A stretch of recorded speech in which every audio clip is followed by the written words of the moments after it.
My shit right here.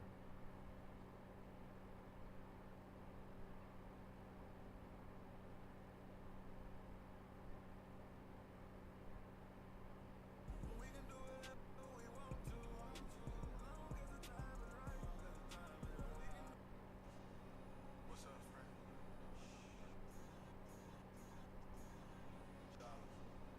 What's up, friend? What's up, friend? What's up, friend? I'm trying to get it up. You know, I just, you know, like I be feeling this area. You know, I do that sometimes, you know. I give y'all my life. That's what I do. That's what make me me, though. That's why people fuck with me. That's why I fuck with me, though. I love that for me. You gotta watch these niggas, it be all about position. Found out with the bitches, it be all about who getting it. I can't be submissive just to go hang with no niggas. If you ain't never lived this lifestyle, then you wouldn't even get it. I'm cool with going to war, even though I lose friends. Lately it been stressful, use the weed to decompress me. Bricks in different shapes, different place for my compressor. Trying to find the right bitch who don't care about whatever. They ain't gave a nigga shit, so I can't cut a nigga slack. Attacking everything in front of me, God got my back. You know I'm everything you want of me, nigga I can laugh. You know it's sharks in this deep end, see who wanna die. Dollar. We can do whatever we want to. As long as the time is right. We can do whatever we want to.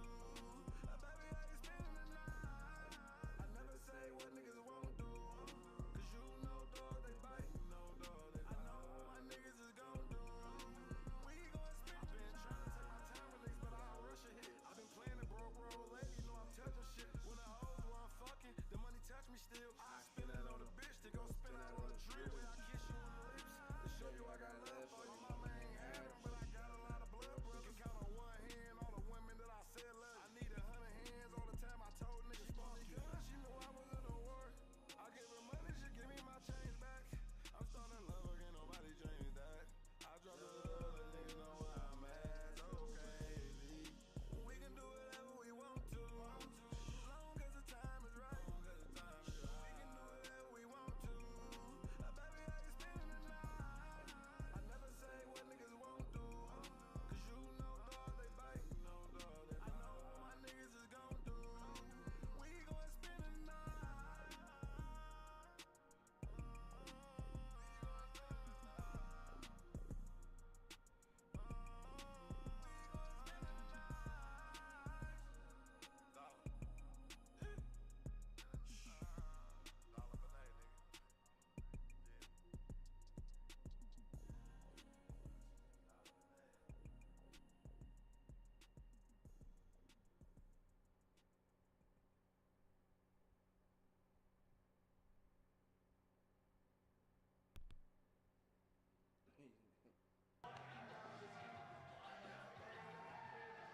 He's a big fella, 6'4", over 400 pounds. Juicy Finau making his home in Berkeley, California. Grew up in SoCal, didn't play sports until junior high school. Played high school football, rugby, wrestled, basketball. He played a year of tennis, then moved on to play college football at the junior college level at Mesa Community College in Arizona for 3 years. Yeah, I really like this guy. He's just a really good guy, man. I mean, he's like a family man. He grew up in California. He said on a farm raising cattle. When his dad passed away, it really kind of took the drive away. But he was watching the documentary on Andre the Giant one day, and it just inspired him to go and go to wrestling school and learn how to do this. He's been pursuing his passion, was driving 90 minutes each way to do this until he found a gym that was closer, dropped out of school eventually, took up full-time wrestling. It's his passion. Very realistic about this going in here, though. He goes, I know I'm going to get got, but I'm going to get mine more than I get got, though. That was a quote from Marshawn Lynch. I didn't read it exactly how it was written, but nonetheless, he plans on delivering some damage tonight. Traveling all over the world, doing some wrestling. Said he watched Road to the Title and saw Micah, his opponent tonight, got him into it. Speaking of Micah, they call him Unko.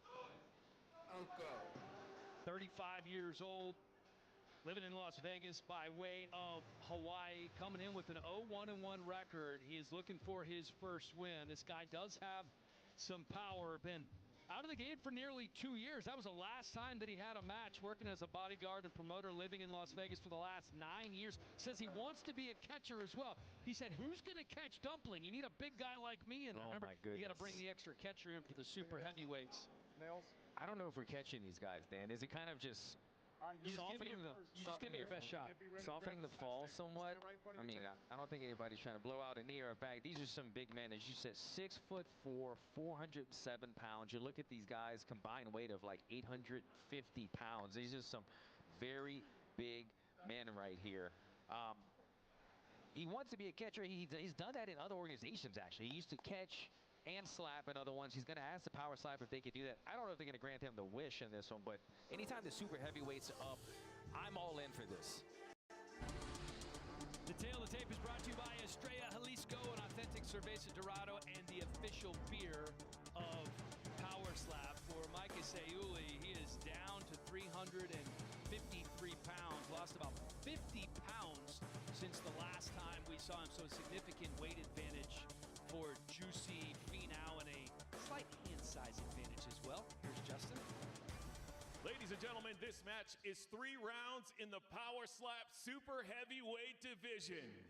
Introducing to you first in the blue corner. He stands 6 feet 2 inches tall, weighing in at 435.5 pounds. Out of Berkeley, California, Juicy Finau. And in the red corner, he stands 6 feet 4 inches tall, weighing in at 353.5 pounds. Out of Las Vegas, Nevada, by way of Nanakuli, Hawaii, he is a number 9 ranked super heavyweight contender in the world, Uncle Micah Sayuli. Let's go, Micah. Let's go, buddy. And when the action begins, your referee in charge, Mike Beltran. Winner of the coin toss and striking first, Juicy Finau.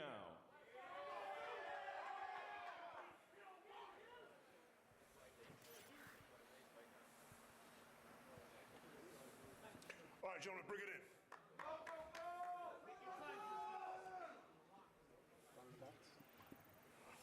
From the box, we go. Chin out. Hand and measure. Right on 3s. Set it Right up. on 3 for the big man. He's already sweating. Yeah, it is trickling down his brow. And remember, experience matters. This is his first strike in Power Slap. Oh, man. Okay. Sayuli took it well. Yum, yum. Did he eat it? He ate that? You hit him with your fingertips. So, That's a famous song, right? Justin Bieber? Yummy, yummy. Yummy, yummy.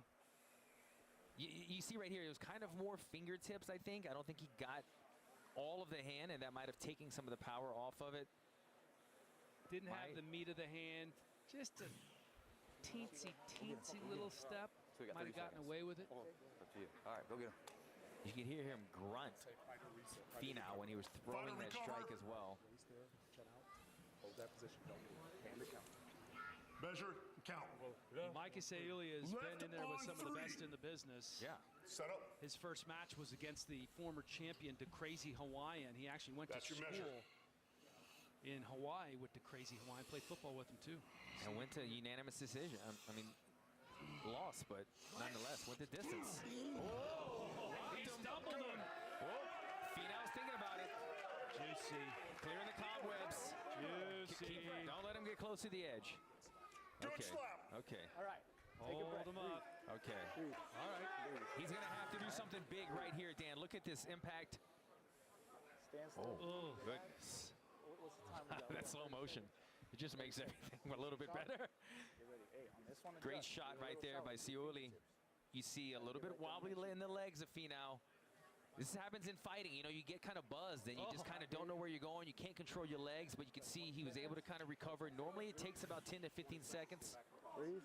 20 seconds to get back in the box. So a juicy first strike by Micah Sayuli. Let's see if Finau can come back with an answer Fighter here in the recover. second round. Yeah, and obviously I gave that round to Sayuli. Hand and count. Right on 3. Right on 3. Right on 3. Measure. He's going to need to go big right here, Finau, because I don't know how much he's going to be able to take from Scioli's strikes. Maybe he needs to bring the juice, Allen. Knocked the cotton out of his ears, but he did not move Scioli off the spot. I mean, he brought a little more juice in that one, I would say. He did. Much better strike than the first one. Scioli eats it well. Time. See, Earpiece. good windup for a big man. And a lot more hand in that one, you can see. That's why it knocks the cotton out of the ear. They're putting the cotton back in the ear. That's this All right, time in, gentlemen. momentary timeout. We're good to go. Stuffed it right back in there. And remember, this damage adds up a little bit, right? So Finau Yeah, we've seen this before, almost went down in the first round. And if you watch fighting before, you know when people are kind of rocked on the first one, normally the second one doesn't go that well. All right, get the catchers ready. We Left got three on of them. three. Must measure, gentlemen. They've got the biggest man standing behind Finau. That's your measure. 3 catchers for super heavyweights. I don't mind adding even a 4th. Oh, no. That was not as good as the first one. The windup was kind of funky for Unco Micah. Was that? Foul. Clubbing. Yeah, somebody yelled. I don't know if that was him or someone else, but if you think about when somebody's playing golf and somebody swings, it kind of messes up your swing, right? That's kind of what we saw. I mean, Allen, we're talking about a golf course in a power slap stage. They cannot be golf, equated right? with one another. That's all right. Yep, we're a little bit deeper. Yeah, that was And by the way, there was a clubbing foul. he kind of I'll come back to the offense on that one. Okay? wound up and then froze, kind of like a DC or Charles Barkley type of golf swing, right? That was Good call. Yeah, Good call. So you get an Earpiece, extra put minute. it in. Up and out. Take his time. was that clubbing? It was clubbing. Oh, So that could be an equalizer. yeah. This is If there is a point deducted. He could have ended the fight right here with a solid slap and knocked them out, but it was a bad slap and a point deduction. Okay, you didn't. Yeah, we'll take this other one. We'll take the shot, and we're going to get him in the next round. That's brutal. Yeah, Finau now is in the lead Take his time. because, you know, you have to look at the point deduction right there. Had a solid slap. I mean, we were thinking he was going to go out. We thought it was going to be a timber moment. Now he's a little bit of a comeback right now for Juicy Finau.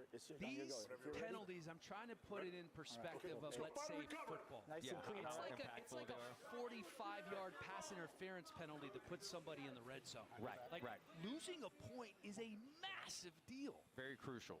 I mean, Hand and count. we thought Scioli was going to win on that strike, and now he is going to have to find his way to dig back right here. We can see if Juicy keeps building on this momentum, his slaps are getting better. Whoa! Another big slap. Clean slap, according to Mike Beltran. Good slap. Nice work right there by Juicy Finau. Last round, okay? The big man's finding his groove. Here we go. Now, this is crucial. He's got to stay awake right here. He cannot go out. We're winning. We got it. Well, Unco needs a good slap. Last one, you're winning, all right? Just bite down. Do exactly what you did on the first one, all right? He didn't get all the way through it, What but you did it on the was first one. We're good. certainly felt All right? Let's by go. Micah Scioli. Don't worry about it. Go get a nice clean shot. You're right. Thank you. Good job. Trying to do the math here. Same as the first round. Same as first round. If Scioli wins this round, do we go to a You got it. You got it. draw? You got it. 20 seconds. 20 seconds. Well, Let the because- producers do the math. All right, let's go. I'll Hey, just last call one. these Let's go get it. fights. Ready? Fighter recovered. Hand and count, sir. Well, the other thing you have to think about, though, that first round, right? Was it a Left on 10-8 three. round or was it a 10-9 round? Because he right. rocked it Measure. pretty good. It looked like Juicy might be going down. All right. That's your measure. If Micah Scioli could just put together a solid slap like he did in round 1, we may see a knockout right here. Who keeps yelling like that? Good slap. Juicy did a nice job receiving that one. You got that shit. Celebrate. You won that shit. Go. Could be a sudden victory. Good job, bro. Good job. Another new rule that Possible has been 4th round. added. His last slap to him was close. That was good. It was, yeah. Right on. I like that. Sudden victories, right? I mean, we don't want to go to a draw. Oh, nobody loves a draw. Clean strike. That was the #1 most important thing. Didn't have as much juice on it as he did.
some more. Move your car up some more.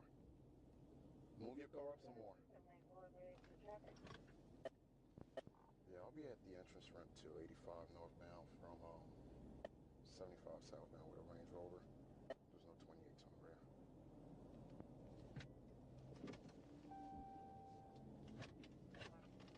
Hey, driver, move your car up some more.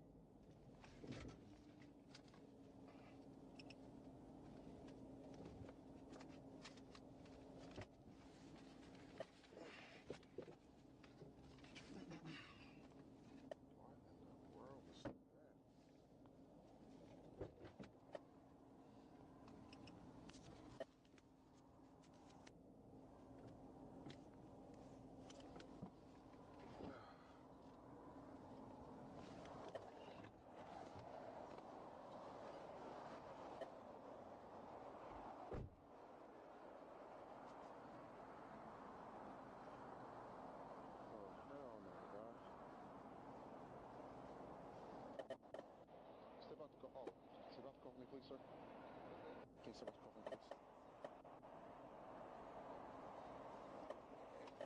Huh? Just please. I want to talk to outside of the car. It's right there. How you doing, sir? I'm Trooper Brachet with the Drug State Patrol. The reason I'm stopping you, one, you just flew past my door at a very high rate of speed. You drove on the shoulder back there and almost struck that car back there on 75 southbound, okay? Well, where's the tag to your car? You just bought it today? All right, how much you had to drink tonight, man? You had another drink tonight? Any reason why you're traveling, the way you were traveling? I was arguing with the girl. You was arguing with your girl? All right, buddy. Is it Mr. Clifford Joseph? Yeah. Where are you coming from, Mr. Joseph? Coming from the lounge. Your lounge? Where's your lounge? Right at North Side and Traver. No, North Side, Travis. Travis? All right, man, so why you driving like that down there, man? She was getting on my nerves. I apologize. She was getting under my skin. Okay, when was the last time you consumed any alcoholic beverage? Well, how long ago would you say? Today. I can't even recall. You can't remember? All right, so do you mind going through a few evaluations? I ain't doing none of that. None of that? Okay.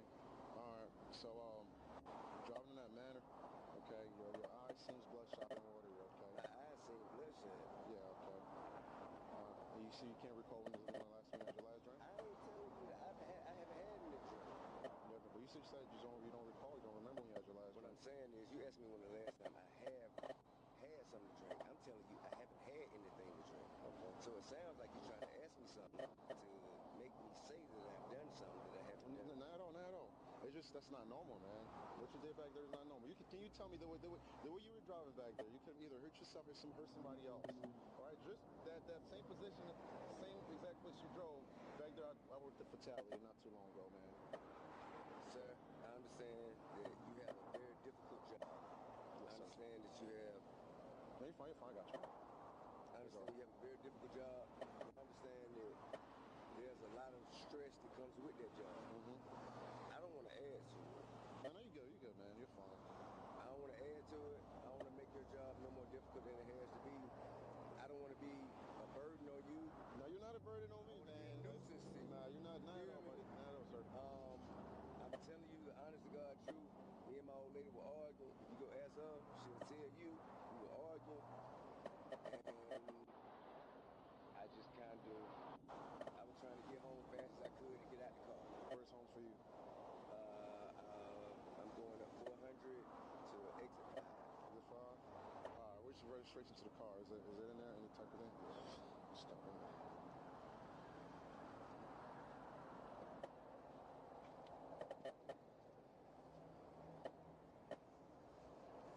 Now forgive me because I don't know how to. Okay, you're fine, man. Give me my phone.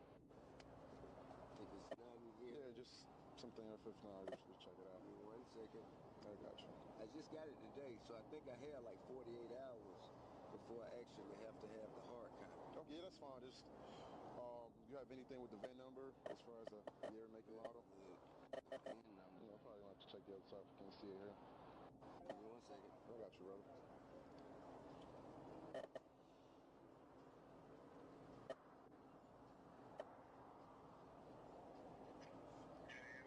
Hey, I got pulled over. I need something with the VIN number, year, make, and model. I need some kind of registration. What do I have? Let them know that you just bought the car and that the paperwork is being sent to you on Monday, and I'll send them an insurance card. Well, they need something with the year, make, and model of the car, like some kind of verification that I guess that I'm supposed to drive. And saying, asking if you could have the insurance on the car also, so I can, the insurance on the car, if you have that the also. Insurance on the car, of course. Well, I have insurance on me, so anything I'm in is insured. So I can see, I can have. Oh yeah, you can show that. You can show me that. But as far as the car is concerned. Hold on, real quick. Hold on. Here you go. No problem. Appreciate you. Yeah, man, it was just minding my business and just. She was getting on my nerves. You guys okay?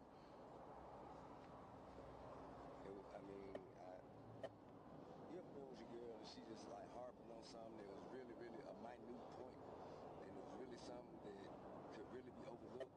Oh, yes. And they were just paying a lot more attention to it than should be paid to it. And I just wanted to get home as fast as I could so we can get out of the car and I can go to my space and she can go to her space. That is all I can speak of. Hey, I can send you one of your insurance cards where they add an insurance, but they trade in the other car for that car. All right, let's send it. That's fine.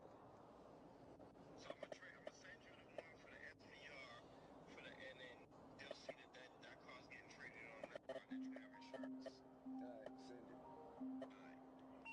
EELX. Oh, wait, I'm 10-4. I have my radio low.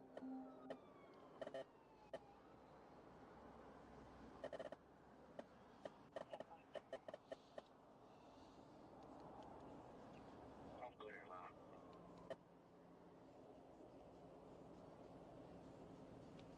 All right, he's gonna send it. So we could go back there. Just Sure. go back. Okay, sure.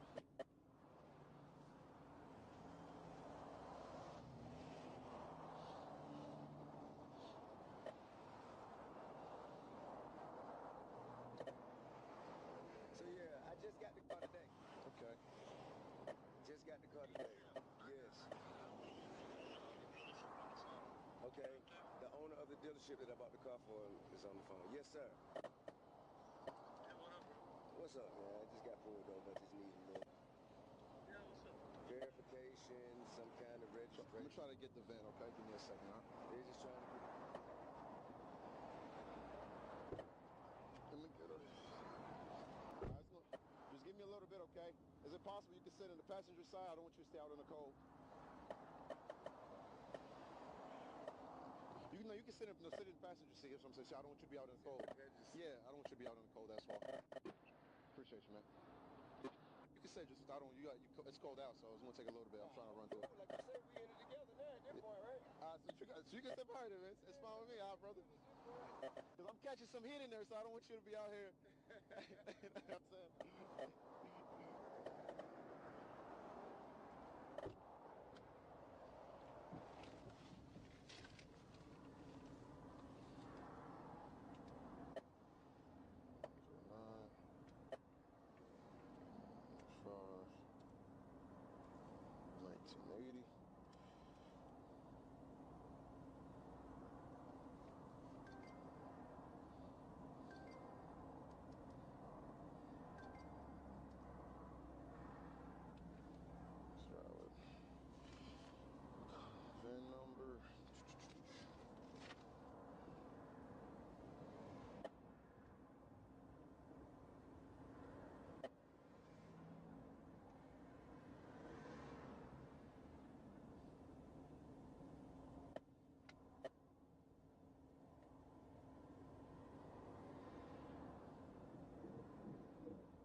something with the computer.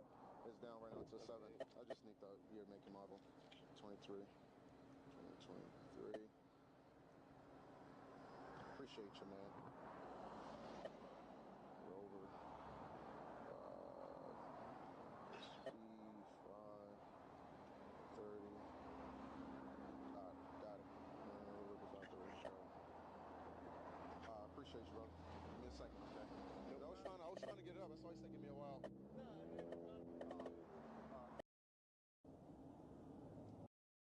So I spoke to him. I'm like, how long ago? He said, how long? No tag.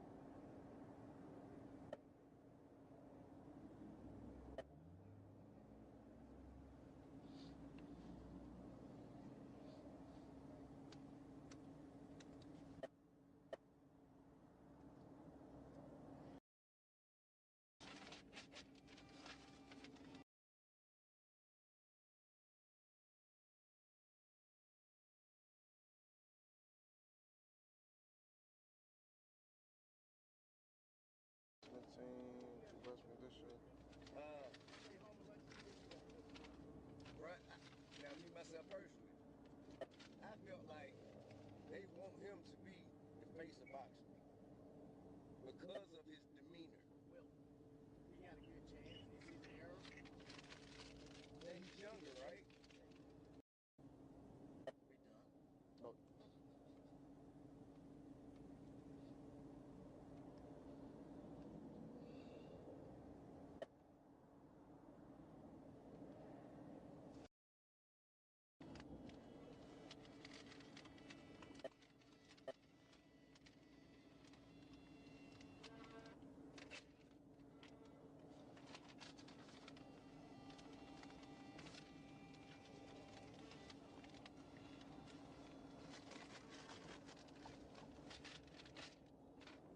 We done.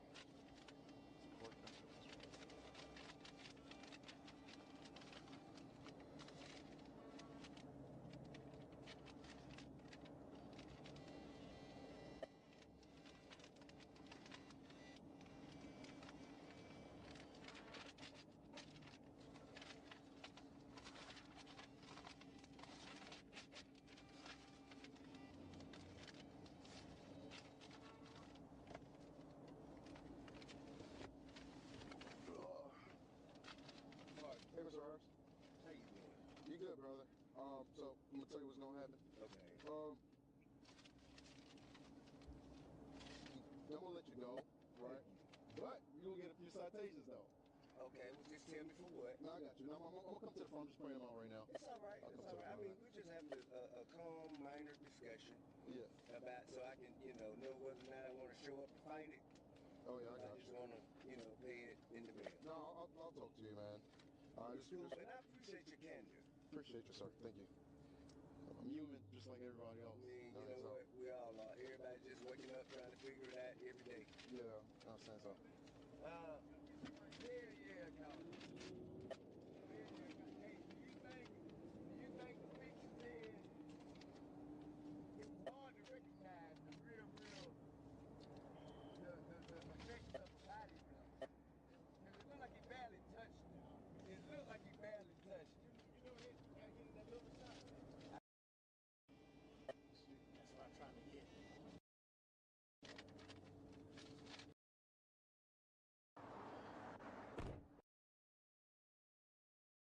You don't want to call somebody else to drive? I can wait for that. I'm fine. You sure? I haven't been drinking. I'm fine. I know you haven't been drinking, because it's Scott's problem. I'm fine. I assure you. Give me your phone number. I'll call you as soon as I get home. I wish. All right, brother. Okay. So just all right. So now if you'd like to go to court, all your court information, court date's gonna be right on top of here. If not, just call the number right here in the bottom. Take care of it online over the phone, okay? What I did for you, I gave you until June the 21st to take care of it, so I gave you some time. So whenever you want to take care Son, there's 3 copies of me, please, sir. It's not in the mission to go. I'm gonna get your passport for you after. Thank you. I forgot to get it out. How long of a jog do you have? 15 minutes max. Oh, all right, so we can just slow down a little bit.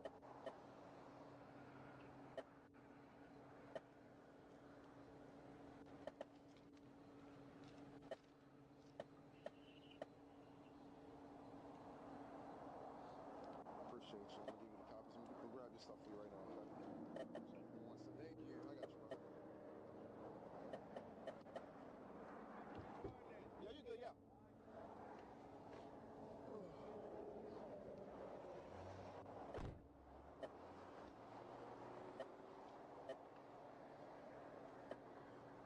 right, sir. Enjoy your night. Just be careful, all right, brother? Thank you so I much. got you. No problem, sir. Have a good one. All right, thank you.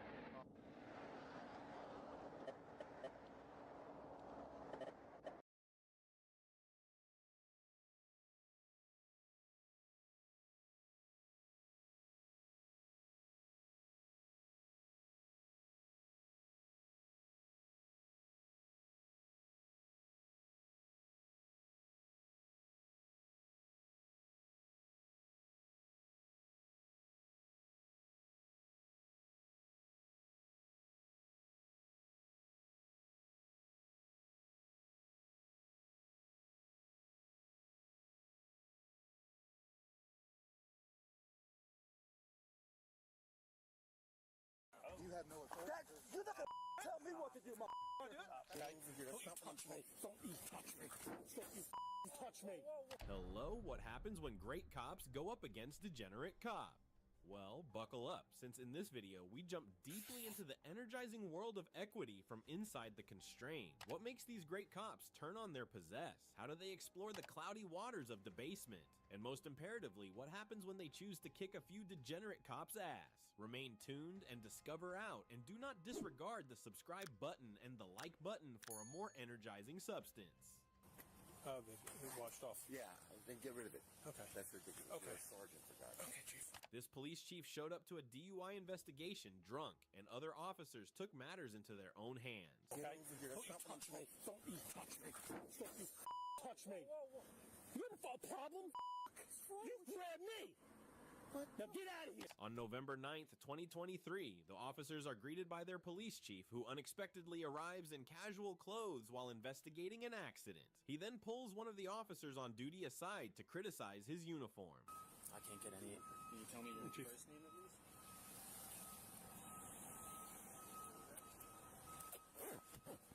First of all, why do you got a jacket on that's not fit to be worn?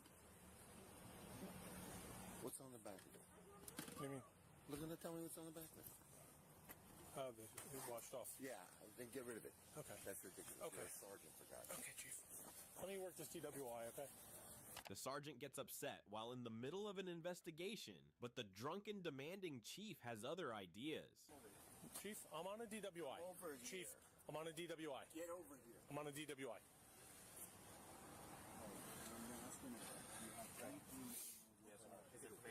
Chief, I'm working. I don't have time to argue about a jacket, okay? Get over here. Don't you touch me. Don't you touch me.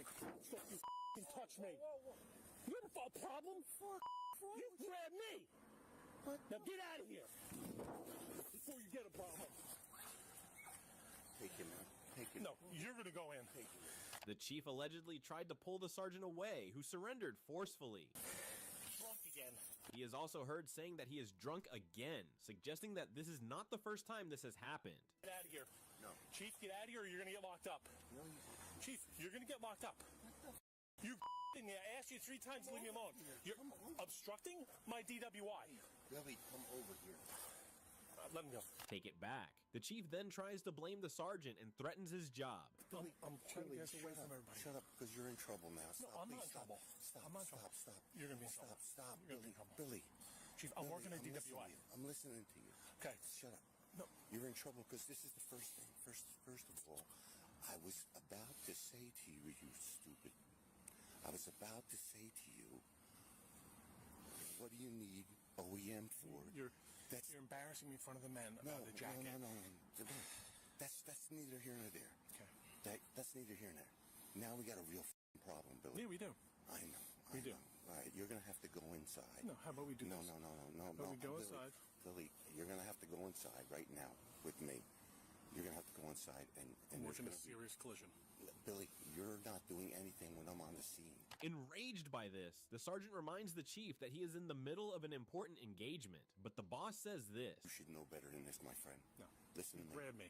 No, I said You were come out of over line. here. You're out of line. You grab me. It's on video. Billy, It's on video. I'm not going to argue with it. I have a crash Billy, to work. Billy, I have a job Billy, to do. you're okay? relieved. Billy, you're relieved. Okay. You're I'll relieved. go home. No. Billy, you have to understand something. You're relieved. Billy, you're relieved. Go in the headquarters and wait for me. After my crash. No, Billy, you're relieved. I have Billy. officers here. Billy. Right here. They could get waffled because my car is Billy. blocking it.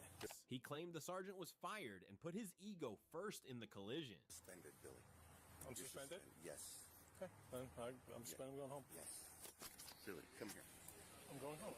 We can't talk. I'm suspended. No. No, I'm suspended. I'm You're going to headquarters home. and you're going to wait for me there. No, I'm not. I'm suspended. I'm going home. You're going to go in the headquarters and wait for me there. Let me work my crash. No, This is why I'm here. Billy, you're suspended. All right, if I'm suspended, then I'm not going to wait inside. Nothing more to say. No, Billy. You have to. Let me explain something to you. Billy, you're suspended. The other policemen are also surprised by the incident. Wait for me in there. That's an order. Can you do me a favor?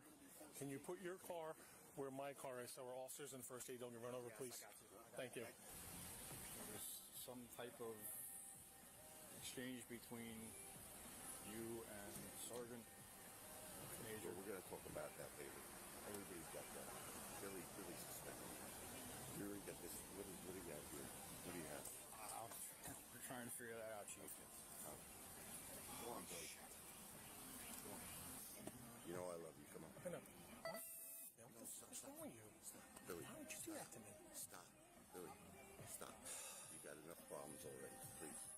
The chief was initially placed on administrative leave with a salary of $222,500. However, when this footage was released with the help of the public, the sergeant was reinstated and the chief fired after 40 years in the military. On January 30th, 2024, Lexington police observed a vehicle speeding. He quickly made a traffic stop and pulled the man over. However, when she contacted him, she was surprised to discover who she was dealing with. Introducing the second-generation Blink Video Doorbell, designed to give you complete peace of mind no matter where you are. Hello. Sheriff Jameson, I'm going to SWAT call out. Okay, sir. Just could you do an 85 and a 55? I was going to Going where? SWAT call out. Where we going? SWAT call out right over here. I didn't know we had one. We have an armed guy barricaded in the house. Used to be a police officer. And where at? Right down here on.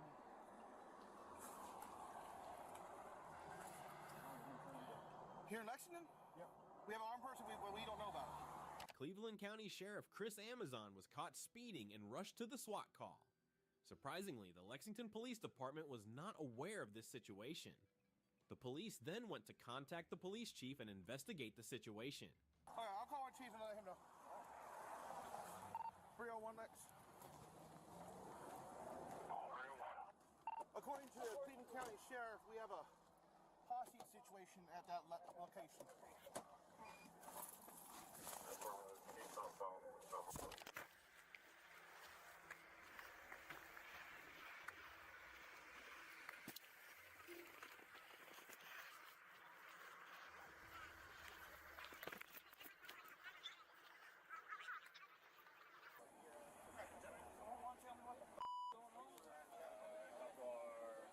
Moments later, Lexington Police Chief Ronnie Johnson himself appeared. Looking visibly upset by the incident, he soon began to vent his anger. Where's Captain Tom?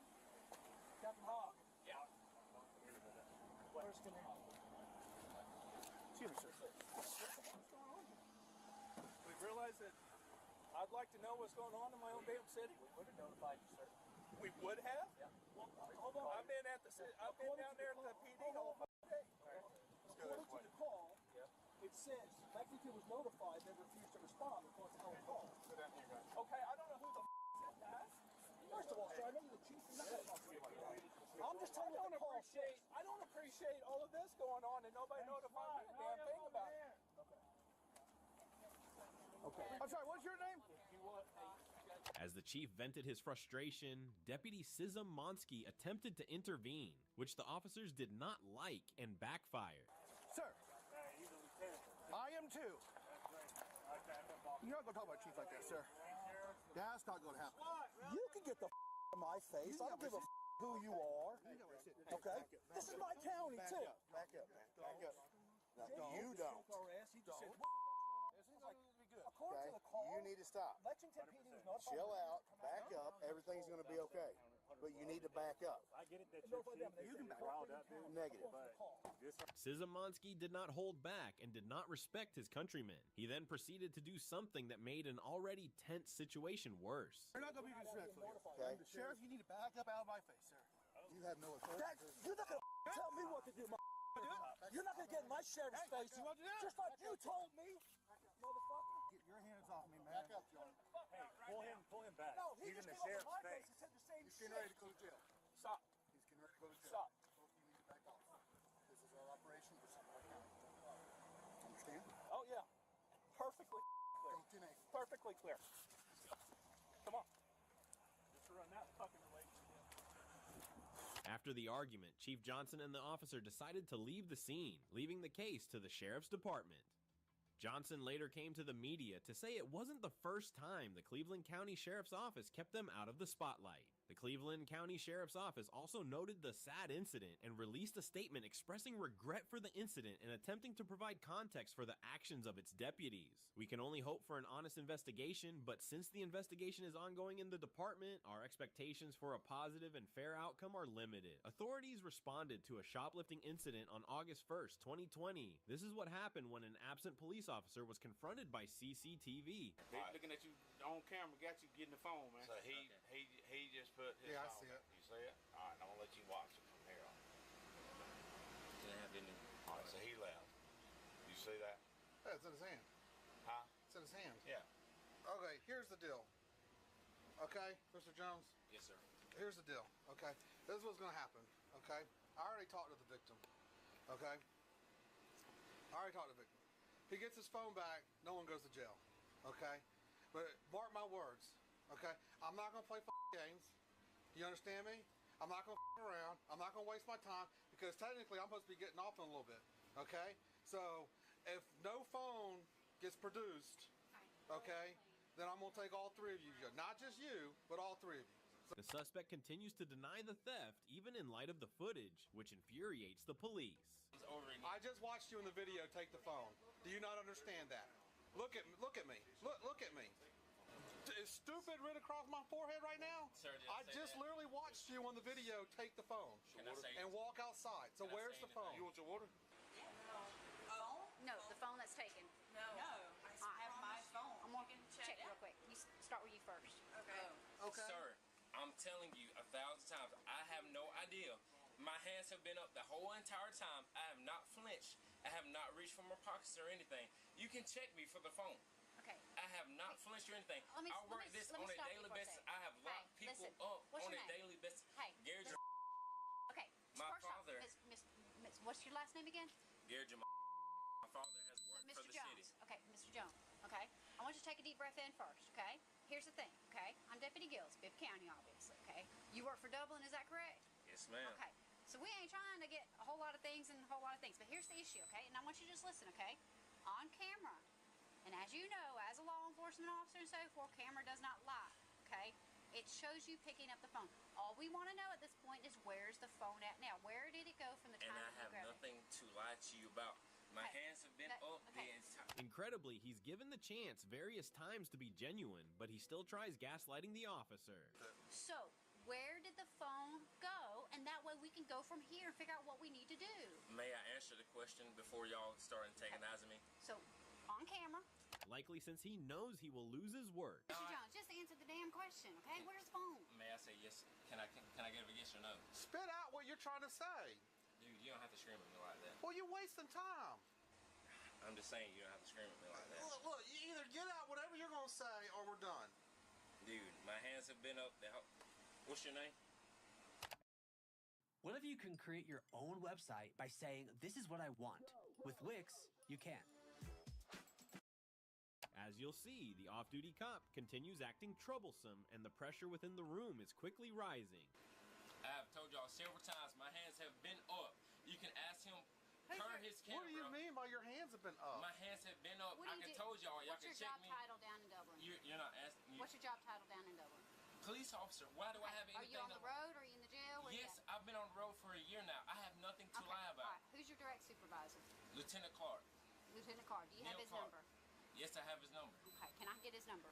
I mean, you can get it from the phone over there. I have no problem with that. All right, what's the number? I mean, you grab the phone. I mean, It's your phone. grab the phone. I'm not gonna. I'm asking you for his number. I don't know his number off the top of my head. You have to grab the Because phone. when another law enforcement officer is in an investigation, you have to notify your direct supervisor. Yes, ma'am. I understand that. I have been through that before when I was at corrections. Okay. That's what I'm saying. Grab my phone.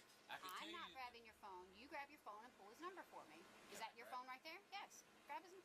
He at that point offers to call his administrator to undertake and seem blameless before them, but this intensely reversed discharges. Oh, you're calling him? Yes, ma'am. Oh, okay. Well, that works. Makes it easier then.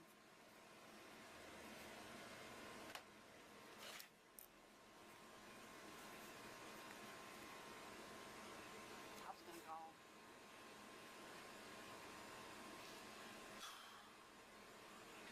What's your badge number? 056. All right, I'll be back.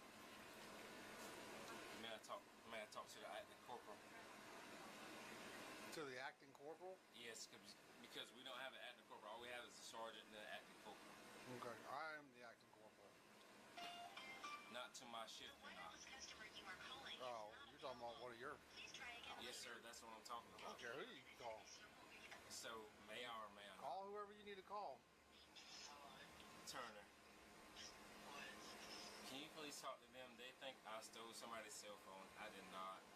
And yes, ma'am. They think I stole somebody's cell phone. They're saying they got it on video. And I mean, if they got it on video, they got it on video. But they feel like I'm lying about everything. You're my acting corporal. You see me work from day in and day out. Can you just talk to them? Where you at? This is Deputy Moneypenny with the Bibb County Sheriff's Office. Yes, this is... Yeah, what's going on? Okay, so what's going on is Mr. Jones just can't grasp the situation that it clearly shows him on video taking someone's cell phone and walking off with it. The person whose cell phone he took doesn't want to press charges if he gets the cell phone back, but Mr. Jones, for whatever reason, wants to give all these different answers to what we're telling him, and we keep trying to explain it to him. That myself, another officer, and everyone else, security here at the club, have all tried to explain to him that you can clearly see him pick the cell phone up off the table after the other person set it down and walk off with it. Okay. So he wants to sit there and say he doesn't have a cell phone on him. I'm not saying he's going to have a cell phone on his person, but he clearly took the cell phone. And if he can't produce the cell phone, then he's going to jail. He doesn't seem to be able to wrap his head around this. Okay, why am I being called? Because he wanted to call his acting corporal to notify somebody that he's in trouble. Okay, and who is this? Deputy Moneypenny with the Bibb County Sheriff's Office. And where are y'all at? Bibb County, Macon, Georgia. No, where are y'all at right now? We're at the Crazy Bull downtown. Pay consideration to how the suspect talks to his boss, attempting to control her so she can advocate for his blamelessness. Cell phone, I've told them several times if they would like to search me, they can search me. They will not search me because they feel like I'm gonna hide it some type of way. I've told them like, hey, if you want to search me right now. I have no problem with that. They don't want to search me because they feel like I'm just gonna hide it some other type of way, and then I'm not. You know how I work. You know how I deal with domestics. You know how I deal with everything. You're being serious right now. Why would I call you at 12 o'clock at night, 1 o'clock at night? Try 3 o'clock, bud. 3 o'clock at night. I mean, and say this like dead ass. Okay, well, I just making sure. I mean, I know what kind of person you are. Why won't they search you? That's we're not at that point. The point is he's been given an opportunity to turn the phone over. He doesn't seem to understand that it clearly shows him on video. There is without question a matter of doubt. If I take him to jail, he will go to court. He will be found guilty because it is clearly on video. He just can't get that through his head that the video is like literally, it's almost shot like a movie scene. That's how clear the video is in this club and where they're at and everything like that. There's no one obstructing the view. There's nothing. It's clear as day. Him grabbing this person's cell phone and walking off with it. Okay, so where are y'all supposing it's at? If y'all won't search him and look at it, or look for it, I mean. There's two other girls that are going to go to jail with him because they're also along with him as well. So they walked outside. Are they in a car? Is it supposed to be in a bag? Is it supposed to be on somebody? I don't know where it's supposed to be at. I mean, he walked off with it and now he doesn't have it. You're saying that I'm standing there with it, so I told you to search me several times. I put my hands up. After the off-duty cop gets to be forceful and cavalier, the administrator on scene places him in sleeves, which doesn't go easily at all. Several times. I know the law. You can't tell me anything. No, bro. you seem to think because you don't have this phone on you, you didn't steal it, and that's not the case. All right, bro. I don't know the fucking law. You know what? Okay. Fine, we're done. Stand up, turn around. Stand up and turn around. No, take me. I don't care. Stand up and turn around. Give me a pass. Man, Mr. Jones, don't even do this. Stand up, come on, turn around, put your hands behind your back. Call Lieutenant. I don't care. Because this is some bullshit because they don't want to listen to me. I need you to stand up and put No, your hands I'm not behind your because back. y'all won't even give me a Being chance placed to talk. under arrest. So we need you to Do stand whatever. up. Tase me. Do whatever. I don't care. 5-15. I need more units sent to the Crazy Bull. Just keep me on the phone, all right? Look, right now you are resisting arrest. So of course I know that. My because I'm a police suggestion. officer.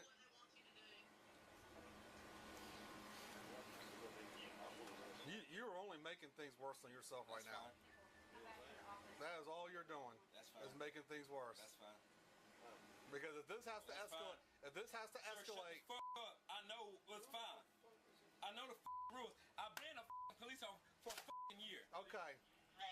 You understand that? Yeah, I've been tased 4 times in my Do you life. understand that? All right, look, we ain't even got to go this far. Just stand up and put your hands behind your back. Turn we ain't around. playing this game. Come on. Come on. This is ridiculous at this point because now you're getting other charges of obstruction and it wasn't even necessary. So stand up But and do what you're supposed to do. Y'all won't even listen to me, bro. Stand up and turn around. Come on. Give me your hands. I don't want to have to pull on you because I'm not trying to hurt you. Comply with us. Comply with us. Trust me, you're not going to hurt me. Comply with us. Turner, tell them to put this shit up. All right, listen. I'm trying to place you under arrest at this point. I need you to stand up and put your hands. You please let me go. I'll stand up. Stand up. Okay, fair enough. Stand up. Put your hands behind your back. Bullshit, man. Man, it turns out the stolen phone was in his back stash the full time. His back left. Check me. His back left pocket. The phone was in his front. Bullshit. Do that, buddy. I've told y'all several times to check my ass, but y'all don't want to because I'm a flat nail.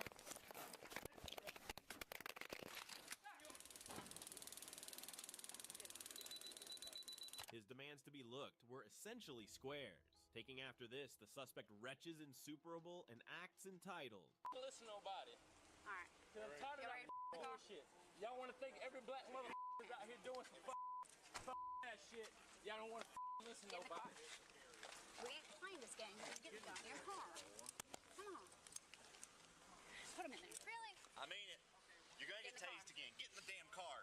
Dude, I'm not doing nothing but standing here. Some way or another, he still tries to protect his case. Don't search me on y'all's own consent. On y'all's own consent. So whose ass is that?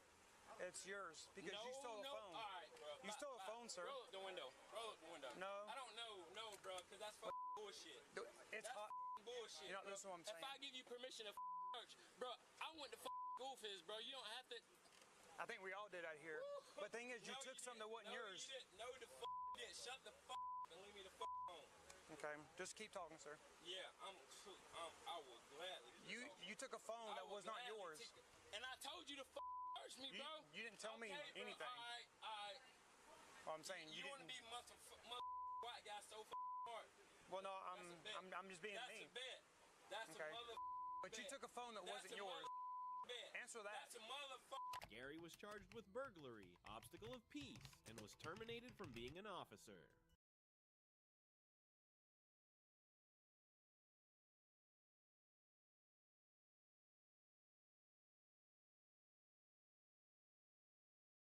Imagine being able to build anything just by thinking about it. Meet Base 44, a complete... I'm not breaking anyone's car. But she is dead. Yeah, just write a check. She was 26 anyway. She had limited value. So she got inside the car. She got inside the Did car. you go get in the car and talk, or did you stand there with the door open and talk to her? I think I did get inside the car for like a quick minute and just see what's the deal. It's just talking to her. Did your pants come unzipped, unbuttoned, anything while you were standing right there? No. I don't know what to say. I mean, because it just looks like I just caught you in a lie, and now I don't know what to believe. Nothing was done. As far as that. Nothing. Catching killers.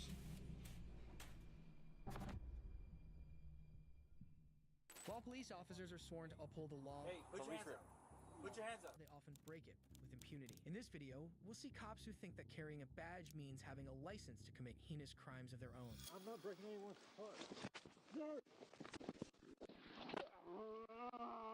How old are you? I'm 49. You're older than me. Act like a fucking man. Son of a... Starting with the case of Paulding County, Georgia Sheriff's Deputy Michael McMaster. In the early morning hours of March 4, 2022, a neighbor calls police to report a suspicious man in a hoodie and backpack allegedly attempting to break into a vehicle. Soon after, Deputy McMaster arrives near the scene and observes 30-year-old Tyler Canaris walking along the side of the road. Let me see your hands. Let me see your hands. These your hands in your pockets. Turn the chains by a bit. Excuse me. You're being detained, bud. Don't take your backpack off. Take your backpack off. Excuse me. What am I doing? Take your backpack off. Can you explain what this Before is for? you go on the ground, take your backpack off. I'm going to get picked up for work. McMaster spots Tyler walking and detains him without any explanation as to why, even though he lawfully and respectfully asks. Tyler will even offer to tell the deputy where he's going, not that it will do him any favors. Come on. Since we want to play this game. Sir. Put your hands behind your back. This is my phone. Put it down. Can you tell me what's going on? Just put your hands behind your back before you end up on the ground. I'm trying to drop my phone. Hello? Are you telling me what this is about? You're being detained for a minute. You're matching the description of someone trying to break into people's cars. During an aggressive search of Tyler, Deputy McMaster finally tells him why he's detained. But the shocking brutality he exhibits next is inexplicable. I'm not breaking anyone's car.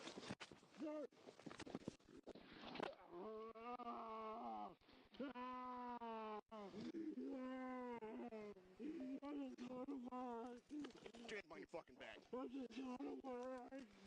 You dumb bastard. Oh my God. I'm just going to work. They don't know where we are. Help me. I'm just going to work.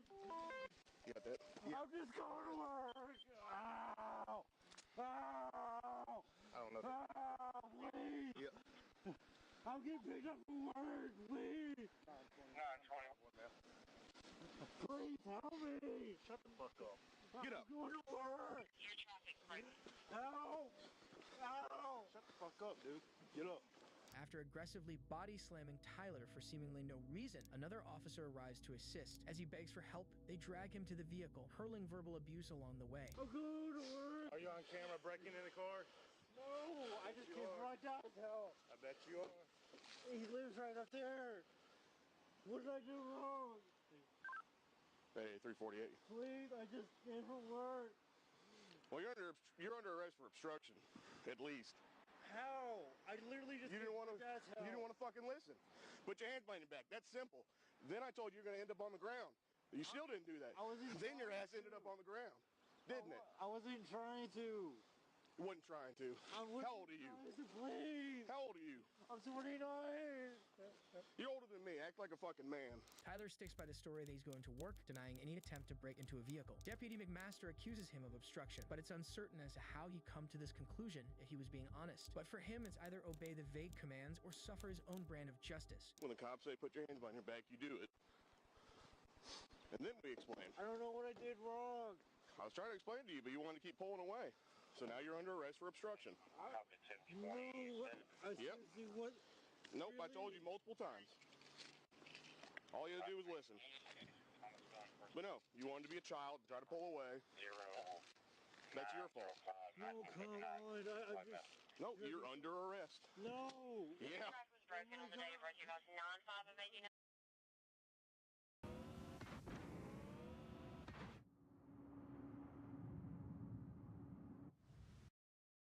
Really? Car parts. I got my other headphone in my ear. Please come on. I'm just trying to get my life back together. The first name is Chris. It's not Can you Christopher. guys call my dad, please? How old are you? 29? I'm not calling your dad. What? I'm not calling your dad. You're 29. You're older than me. I ain't No, calling. come on, please.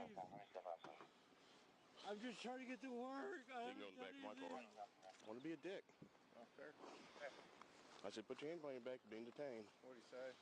What? No. What is this about? And I was like, dude, I'll explain in just a minute. While nothing Deputy McMaster said is incorrect, he neglects the fact that Tyler wasn't an immediate threat, giving him no reason to be slammed to the ground. Tried to key it up, it wouldn't go out, and I was like, fuck it, dude. Because he started walking that way. I was like, no. Yeah. Male backpack, right? Dark clothing? Yeah. I mean, it matches to a T. I'm willing to bet he's on camera. Just want to make sure it's him. Because he didn't really have... Like I said, I can go up to that address. Yeah, just in case he hit his head pretty good. Fair. Deputy McMaster claims that Tyler started walking away after the initial stop, but as his own dash cam shows, Tyler did everything he was asked. Oh. Gloves. There's tools. Mask. He ever made it into a car, did he? He was that we know trying. of. Yeah, he was trying. He was trying. So, if it is him... He had criminal attempt all day. Yeah, criminal attempt. That was like, they said negative charges. Did you see him trying to get into a car? I'm saying, I was like, well... I was going to address that later. This is where he lives. Evans Mill. Maybe he's trying to scam his fucking...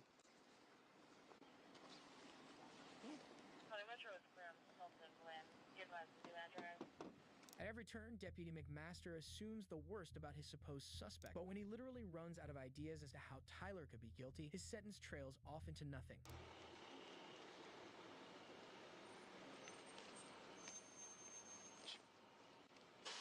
All you do is take his backpack off, turn around, put his hand behind his back. We wouldn't have played this game.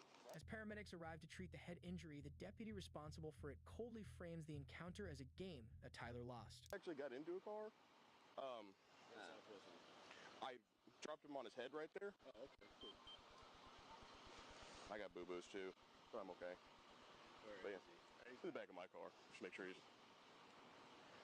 Yeah, I think that's a blood spot. A full year after the incident, and only after this tape was released, Deputy McMaster was terminated from the Paulding County Sheriff's Department. He was found to have a long history of reprimands for aggressive behavior. Tyler Kenneris suffered a fractured clavicle, thumb, and skull, a ruptured eardrum, and a traumatic brain injury. He is suing both McMaster and the Paulding County Sheriff for violations of his civil rights. He still faces a charge for obstruction of justice. As infuriating as this was, the case of this visually impaired senior citizen in Florida is just as insane. You a tyrant? Yeah, I am actually. What's your name and date of birth? You don't have to be a dick to me. Well, you're being one to me. I want your name and badge number 2, sir. It's October 31, 2022 in Lake City, Florida, and legally blind Navy veteran James Hodges is walking home from jury duty when Deputy Jamie Goads stops him on an absurd assumption. Hi there. Hey. What's this in your back pocket? I just saw you walking it. The navigational aids. What's the problem? You a tyrant? Yeah, I am actually. What's your name and date of birth? I don't have to give that unless Yes, sir. I was investigating. You have reasonable, Do you want me to put you in handcuffs right now? Yes, sir, I do. What is your suspicion? It looks like you're carrying a gun in your back pocket. I'm stopping to make sure you're carrying it properly. You don't have you to... ensured that it's not a firearm? No, you keep turning so I can't see it. You don't have to be a dick to me. Well, you're being one to me. No, sir, I'm Have doing a my good job. day. Am I detained? Yeah, you are. What's your name and date of birth? It does not matter. If an officer doesn't suspect someone of a crime, they aren't legally required to provide ID. James shows the deputy his cane, yet instead of admitting her mistake, she detains him. As she calls supervisor, Sergeant Randall Harrison, to the scene, things begin to escalate. Call your supervisor, He's right here. All right. You don't... Sir, what's she stop you for? For a walking stick. And it could look like a weapon. She asked you to present it, okay? Now she's asking me for ID. Okay. I don't need the ID unless there's reasonable articulated suspicion that I have committed a crime and committing a crime or about to do a crime. Sir, and her suspicion was that you were armed, okay? And she's asking you for your ID. Well, now she has verified that I am not armed. Okay. So there is no you problem. You have your ID or not? I do have my ID, but you don't need it. Okay. Okay.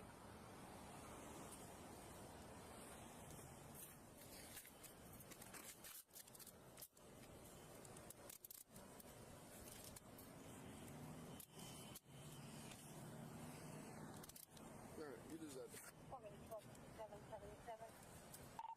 7 Whiskey Mike detained. I don't know where his wallet is. Where's your wallet at, sir? I don't have my wallet on me. Okay, where's your ID? Where's your ID at? Pocket. Which pocket? You are not allowed to search me. James informs the officers that they aren't allowed to search him. Since they now have no suspicion of a crime being committed, a search of his person is a violation of his Fourth Amendment rights.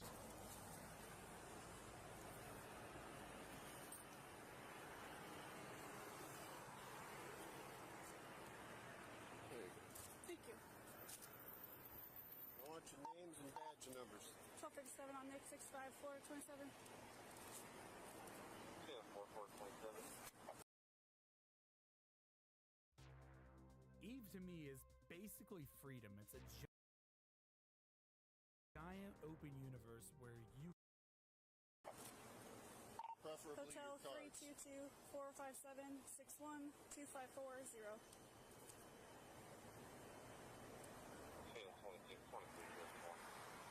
James does everything right in this situation. He asks clearly for the officer's information and invokes his right to remain silent, refusing to give them anything they can later distort and use against him. Sir, are you legally blind? Yes, I am. Okay.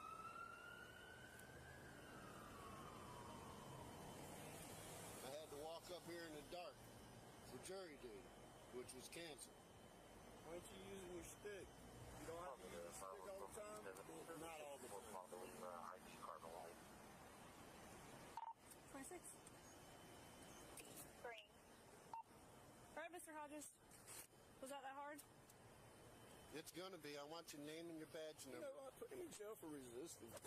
Okay. All right, let's go. I want your name and badge number too, sir. Have a seat. You wanna pick my property up, please? Sure.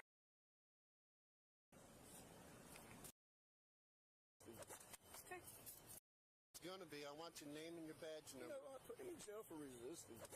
Okay. All right, let's go. I want your name and badge number too, sir. Property up, please. Pocket. Sure. Here, I'll grab your jacket for you too.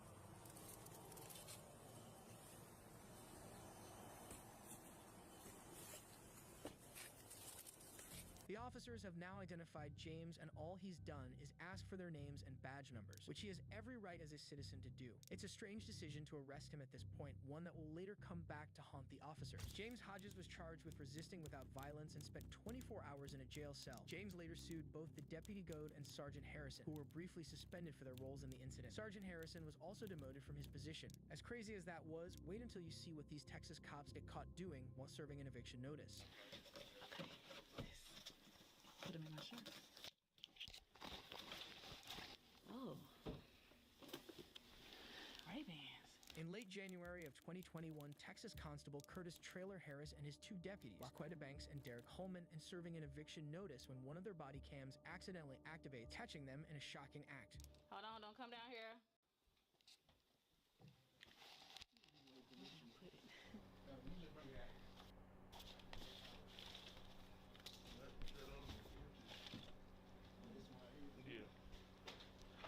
I know you fucking lying.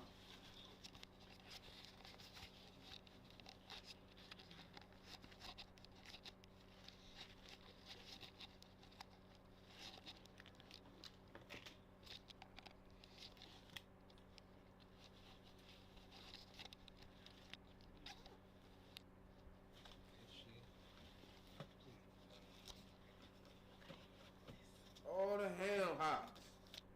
All the I like pig feet. I like chicken.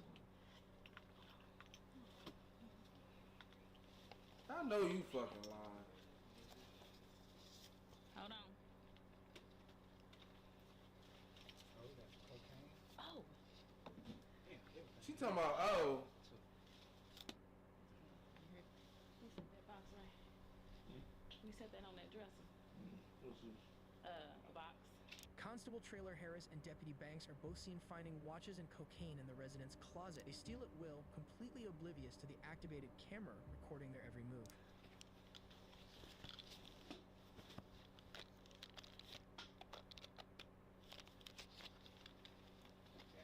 Hold on. You got this wrong. We was about to resubscribe to, but why?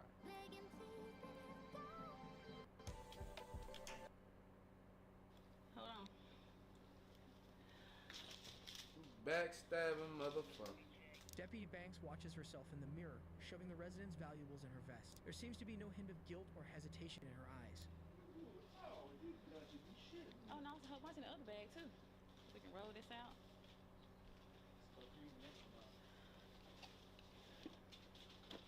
We're missing a small handgun. I can tell you that now. I found some bullets. It was some bullets on top of that. I didn't go through them. Shit. Okay. Ready? Let me take this. Okay. And these are pills. Hold on. No, it's in here. How you know? Easy reach. Talking about easy reach. You nasty mother.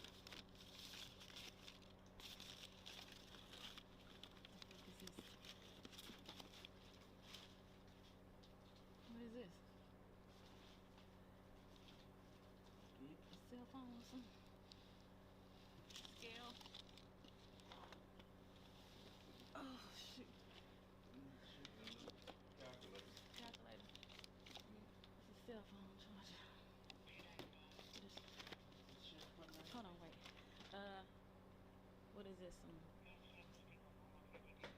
Some gun. No, it's a clip. To a gun?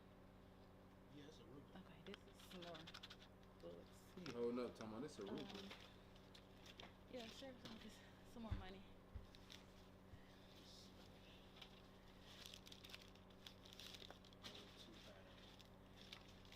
Hold on a minute.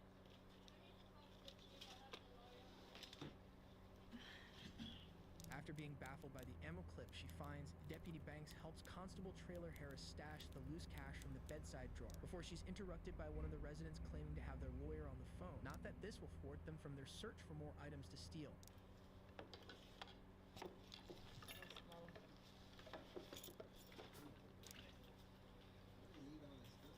Till we told him to get out. They still a girl paid. Y'all check these out? What is it? This is shit I bought last night. This.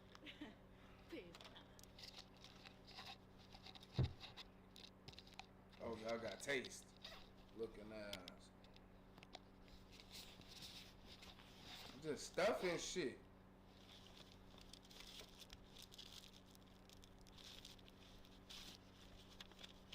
Oh, hell no. This can't be real. This gotta be some bullshit. You still in here? You found something else?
anything of value?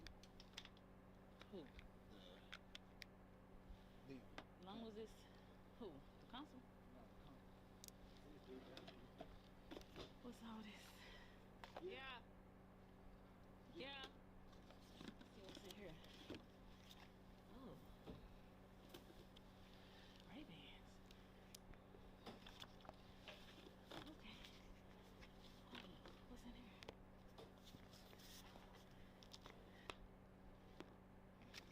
I'm gonna put this right there. How I? Making sure no stone is left unturned, Deputy Banks searches a child's room and finds herself a new pair of designer shades. About 2 of them motherfuckers, 3 of them motherfuckers. We done got hot. They can come in. Yeah, the devil is on y'all neck right now. All up in it. Rest? You gonna sit down and rest a little bit? Oh, yeah, I need to go sit on the rest. Yeah, go sit down and rest.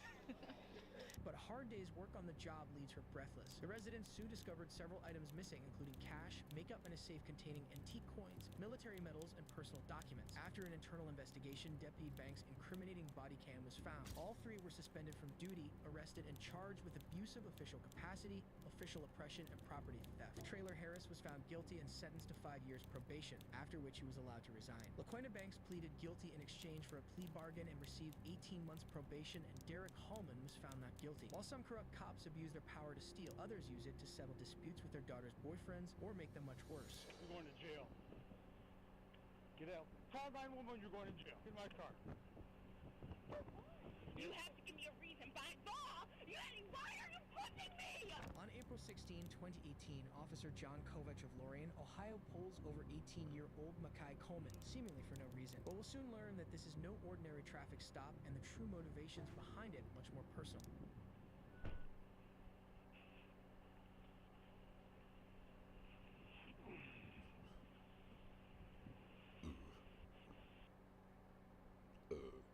Wix gives you the power of AI to build the website you need.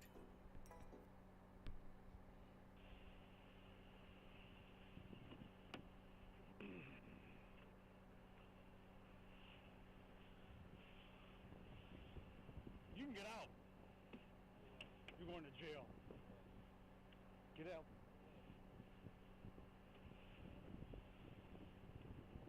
This is my car. We'll make shit up as we go. Officer Kovach, without identifying himself, immediately tells Makai he's going to jail and commands him out of the vehicle. When asked his reasons, Kovach says we'll make it up as we go along, implying that he has none, but he's open to finding some.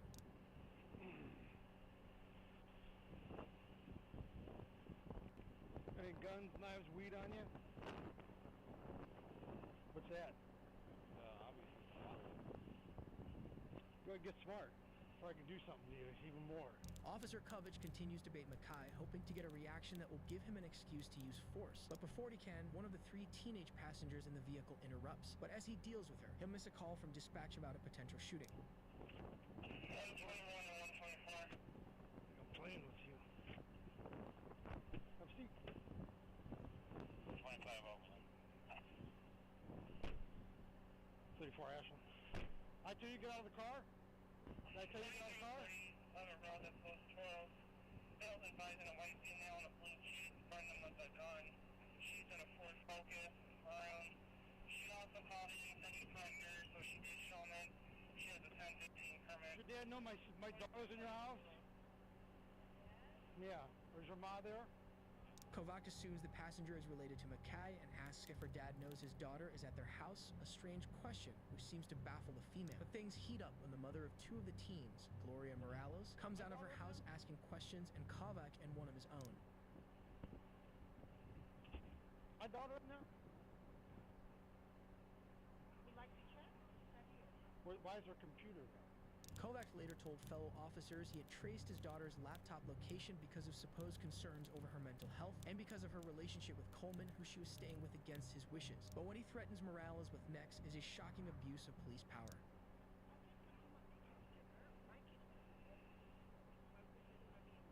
I don't know. You don't. So if I check and you're lying to me, you're going to jail.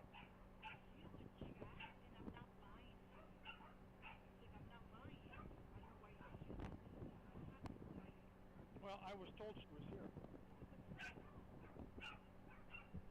I checked, and well, that boy's been harboring her. Okay, I heard she was suicidal. All right. Okay.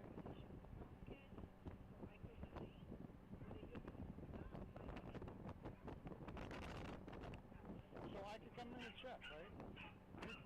She's getting a ticket because she wasn't wearing her seatbelt. So that's going to cost your daughter. So that's going to cost you $20.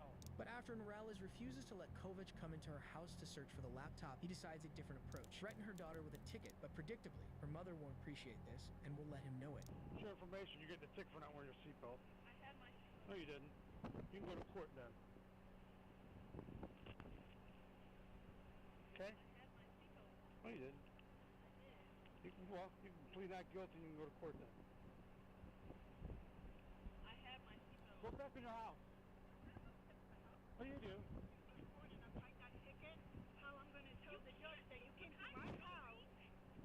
You're being disorderly. Would you like to jail? You're being disorderly.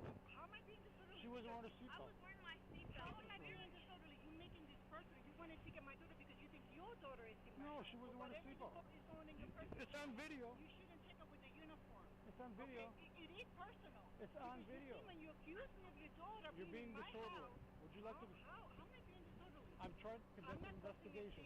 You're obstructing me. You're obstructing me. For your daughter, you're using police time. You're obstructing me. This is your last warning. I'm going to call 911.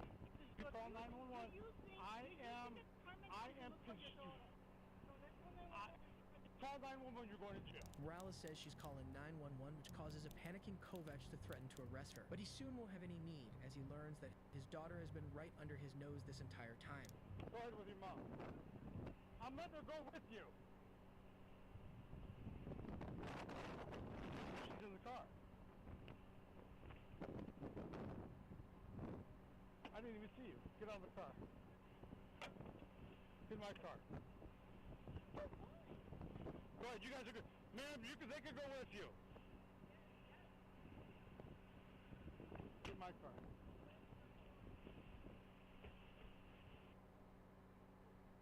When you list on apartments.com, renters will start coming out of the woodwork.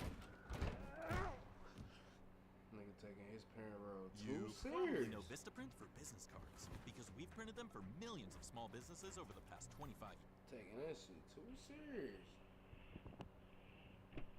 Goodbye. Goodbye. Goodbye. You talking about why? You can't take me. I am 18. Goodbye. Goodbye. Yeah, well, you can get back in the car. No, you're not. Get in my car. Why are you taking me? Get in my car. Why are you taking me? You have to give me a reason. By law, why are you pushing me? Why are you fucking pushing me? Why are you doing this? Turn on your camera, my guy. Turn it on.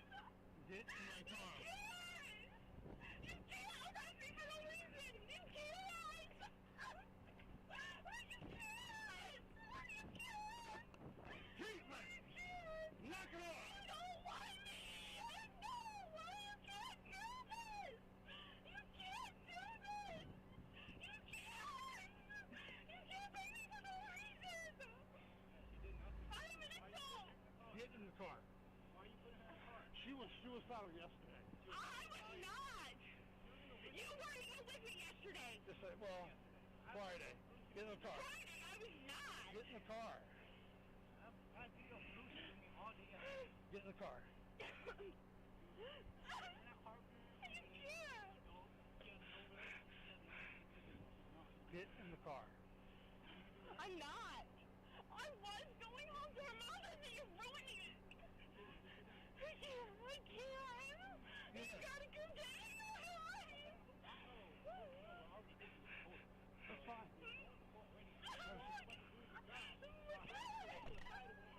He's going to the hospital. Don't get me.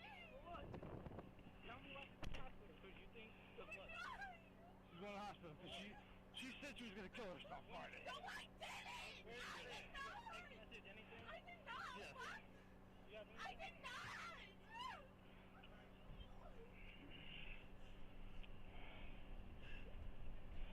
It was with me Friday.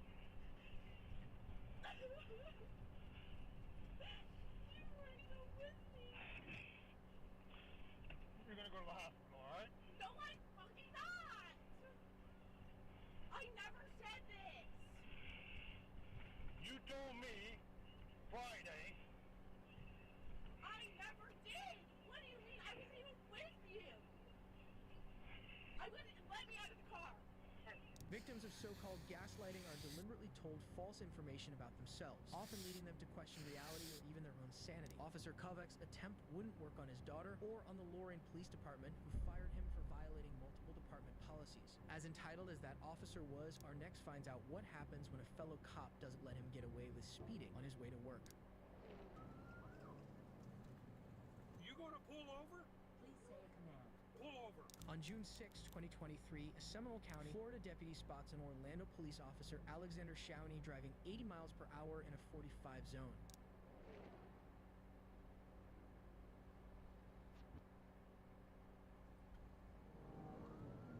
Over 100 miles an hour trying to catch up with this butthead.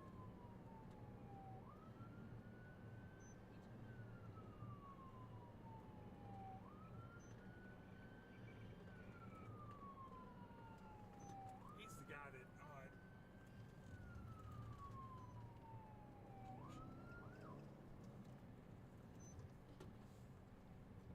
copy down that bumper.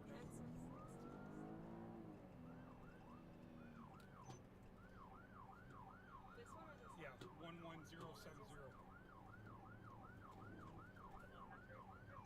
Pull over.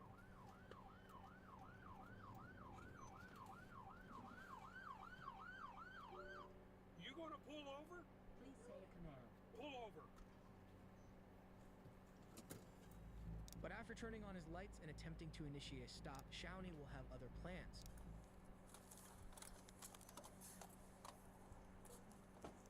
3113 to 313. What? I am going into work, my man. Why are you trying to pull me over as I'm going into work? Because you're going 80 and a 45. I am going into work. Okay, what are you going to work What does it look like I am dressed for? What does it look like I am dressed for? My name is Deputy Hilton, and they see your driver's license. No. Okay. 3113, copy at 1050.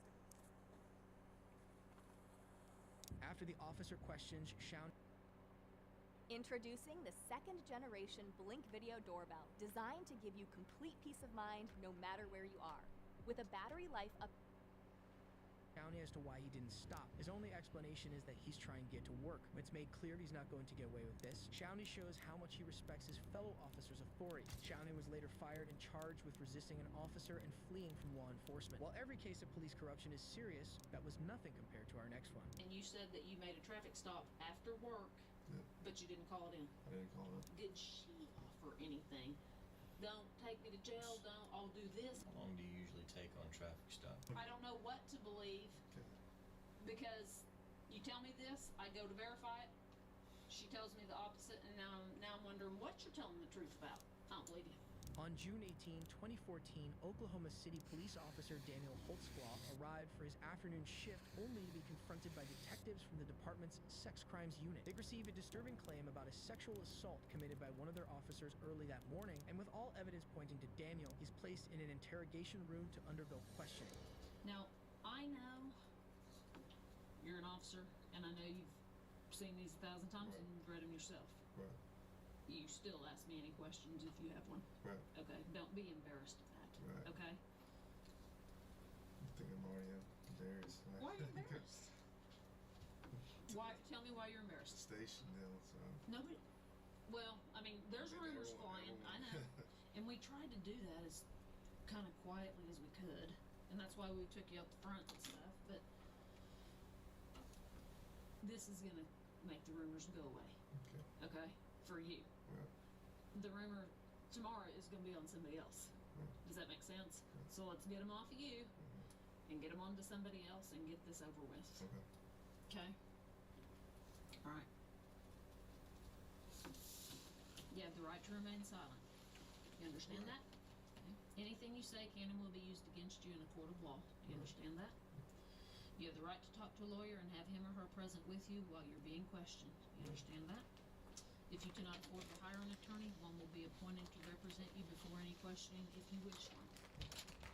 If you decide to make a statement, you may stop the interview at any time. Do you understand each of these rights I've explained to you? I do. Just write yes or I do or whatever right there. Oh, you're lefty too. Okay, hold on. You shoot right-handed, but you're right-left-handed? Yeah, I'm ambidextrous. Me too. So, a little bit. I shoot right-handed and right-left-handed. That's which do you Bat right-handed, throw left-handed. Oh, I'm the opposite. I throw right-handed, but I bat left-handed. Kick left-footed. No, I kick right-footed. How do you eat? Both hands. The dead still Daniel is clearly uncomfortable being on the wrong side of Miranda. The detective tells him this will make the rumors stop, but it's yet to be known if her efforts at bonding will get her any closer to the truth. Okay, just like we talked in the car. You haven't heard any rumors? I haven't heard any rumors. So when I walked in the station, I see Captain lean over, not unusual. You know, Captain Clifton, hey, but then I've seen you in the cab, I've never seen you, and so. Well, nobody. But I haven't heard anything. Okay. So just like anything. You had said, and we told you that there was a traffic stop. Right. That somebody made some allegations against an officer. Right. They don't know the officer's name, none of that. And you said that you made a traffic stop after work, but you didn't call it in. I didn't call it. Where was that? It was about Northeast 50th and Lincoln, just to the west. Okay. Tell me about that stop. I was going westbound on Northeast 50th, probably a block just east of Lincoln. I see a red Grand Prix, or Grand Am, in my right lane, in the outside lane. I'm in the inside lane. The car swerves, and so at the time I'm thinking, okay, it's probably a drunk person, or maybe got excited because they saw a cop. So I kind of fall behind it, kind of drifting just a little bit, not crossing lane lines, nothing crazy. So I lighted up because at first the traffic violation I saw at first when it swerved. And that was just west of Northeast 50th and Lincoln. And then made contact. It was a black female. Asked for license and insurance. Stated that she didn't have insurance. Gave me an ID. At the time, I'm like, do you have a valid insurance or a valid license? She said no. I told her, I just got off work. I mean, what's the deal? You know, why are you swerving? And she says, I'm just trying to go home to Ann Arbor-ish on the northwest side to see your daughter or something like that. So I asked, is there anything on board as far as the vehicle? Is it okay if I search your vehicle and whatnot? She said, the only thing that's inside there is a Kool-Aid cup. I'm like, is there anything inside of that Kool-Aid? Is there liquor or anything inside that Kool-Aid? She's no. I'm like, okay, is there anything else inside there? She says there's pills. I'm like, is that the only thing? And then, so I said, you have permission to search your car? She says yes. I go inside the car, I see a lot of pills. But what kind of pills? I didn't really. Like scattered pills or in a bottle? She said it's hydrocodone pills, but I just quickly looked at it. I think I saw her name on the prescription bottle, so I didn't. Oh, so it was a bottle. Right. Okay. There were several bottles in her purse. And then so at that time I just returned back to her. It's like, okay, I saw your pills, I didn't see any alcohol. I sniffed the drink, didn't smell any alcohol in the Kool-Aid. I'm like, okay, I'm just off work, I'm tired. Get your license taken care of. Just mine. So she didn't have a driver's license? She didn't have a driver's license, and I was just like, go to DPS, Department of Public Safety on King, get that taken care of, and cut her loose after that. Then where'd you go? I went straight home. Do you remember her name? It was on the prescription. I don't. Okay.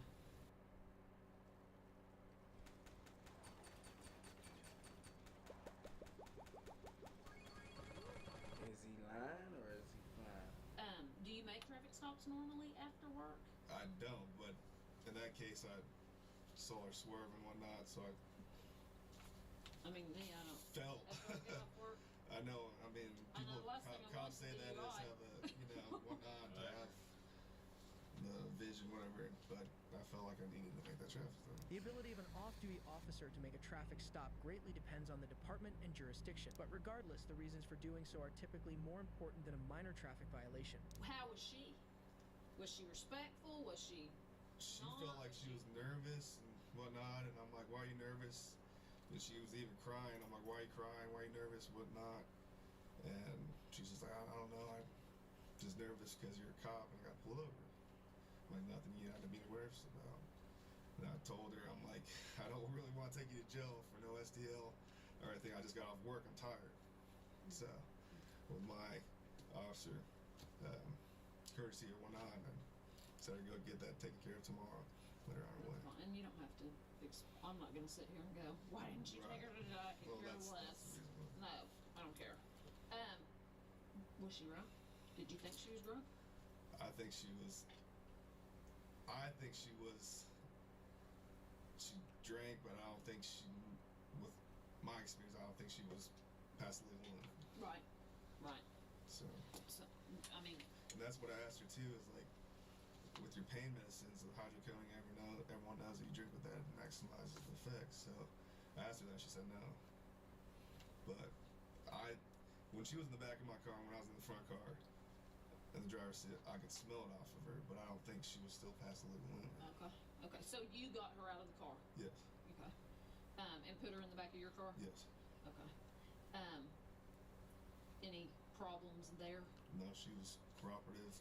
Didn't give me any problems or whatnot. Okay. And then you searched. Did you run her through Unit 800? I didn't. You didn't. So did you run her on your MDT? No, I didn't. All my stuff as far as that, because I didn't call it in and say it was a traffic stop. My computer was off and everything as well. Did you shut it off? I just shut it off. Yeah, on the way on 50th, I turned it off right before the traffic stop, basically. Daniel now claims he suspected the female suspect of drinking, but not being over the legal limit. Considering he didn't think a crime was committed, it's strange he would make her sit in the back of his car. Even stranger, he failed to report the stop to dispatch, claiming his computers had been shut off after his shift. And you, when you put her in your car, did you pat search her? When I came around, I was like, lift up your shirt. Is there anything on you? Anything as far as your waistband or anything like that? She said no. And then I put her in the vehicle and went from there. Asked her everything. Did your hands go on her at all? I backhanded her on as far as the side. Where on her body? Tell me. You backhanded her waist, and the back portion. I didn't touch her butt or anything, but the back portion of the waist. And then she lifted it up like right here, and there's nothing. Did she lift it up like this? No. Okay. So she never, like, went, ooh, nothing, exposed her breasts or anything like that? She asked me if I was like, no, it's okay. She asked you? If you want to search me, I'm like, no, it's okay. So she never, like, put her hands on the car and you... No. The victim claimed that Daniel forced her to lift her shirt and pull down her pants. Framing them as a search of her person, he may already be attempting to counteract her claims. He tells the detective he then let the victim go without incident, prompting her to get down to business. This is the deal where she's the complaining party. Okay. And she's making some sexual allegations, obviously, because sex crimes is working it. Right. What she said? Well, was there anything, an accidental touch, anything? If she thought it, when I passed searched her, but it was nothing as far as I felt like I would do anything as far as sexual or anything like that. And for my safety, I just checked to see if the weapons or anything. To make clear, I didn't touch her butt, but the waist side and whatnot. If you would like me to do it for me to show you. No, and I'm fine with it, and you have every right to do that. She's saying that you made her lift up her shirt, and when she lifted up her shirt, she exposed her breasts. No. Did you ever see I asked her, is there anything inside your bra? And she said no. So I was like, okay. And she said, you want me to show you? And that's what time I said, no. No, you don't need to do that. She said she said she was doing this. When you said, is there anything inside your bra? She was, well, no, I don't have anything like that. Did she do that? Yeah, she did, but I didn't look or anything like that. Right. And then she was like, do you want me to show you? I was like, no. She said when she said, do you want me to show you? You said, yeah, and she went, woo. No, I didn't. But could she have been, woo, flashing you? And now you don't want to tell me because you're afraid you're going to get in trouble? No, when I told her no, I said no. Then she didn't go, yeah, no. You know, because sometimes drunk girls are having a good time. Yeah, and partying down, and let's face it. I've already heard stories about officers people and whatnot. They want officers he would say yes. Got him. I said no. But you could have said no. But I'm asking you if she flashed you anyways. I didn't see her. I didn't see her no breasts. boobies? I didn't see her breasts. The detective leans forward and, making direct eye contact, asks if Daniel saw the victim nude. Although continuing to deny the accusations, odd behavior like not reporting the stop will soon lead detectives to requesting a DNA swab. This ain't so bad, huh? Well, I never had this done, so. There we go. And you get a free teeth cleaning with your first time. You won't go none though. Alright, and then we're going to have one more round. Hey, Paul. Well, I have a couple more questions. After taking the DNA swab and with the introduction of the second detective and more evidence, the interrogation will enter a second, more aggressive phase. Well, Daniel, this is kind of one of the things that we kind of bring you in here to see how truthful you are. Right. Now, you need to kind of think of a few different things here. Okay. Okay. We pulled up a lot of video around that area after these allegations.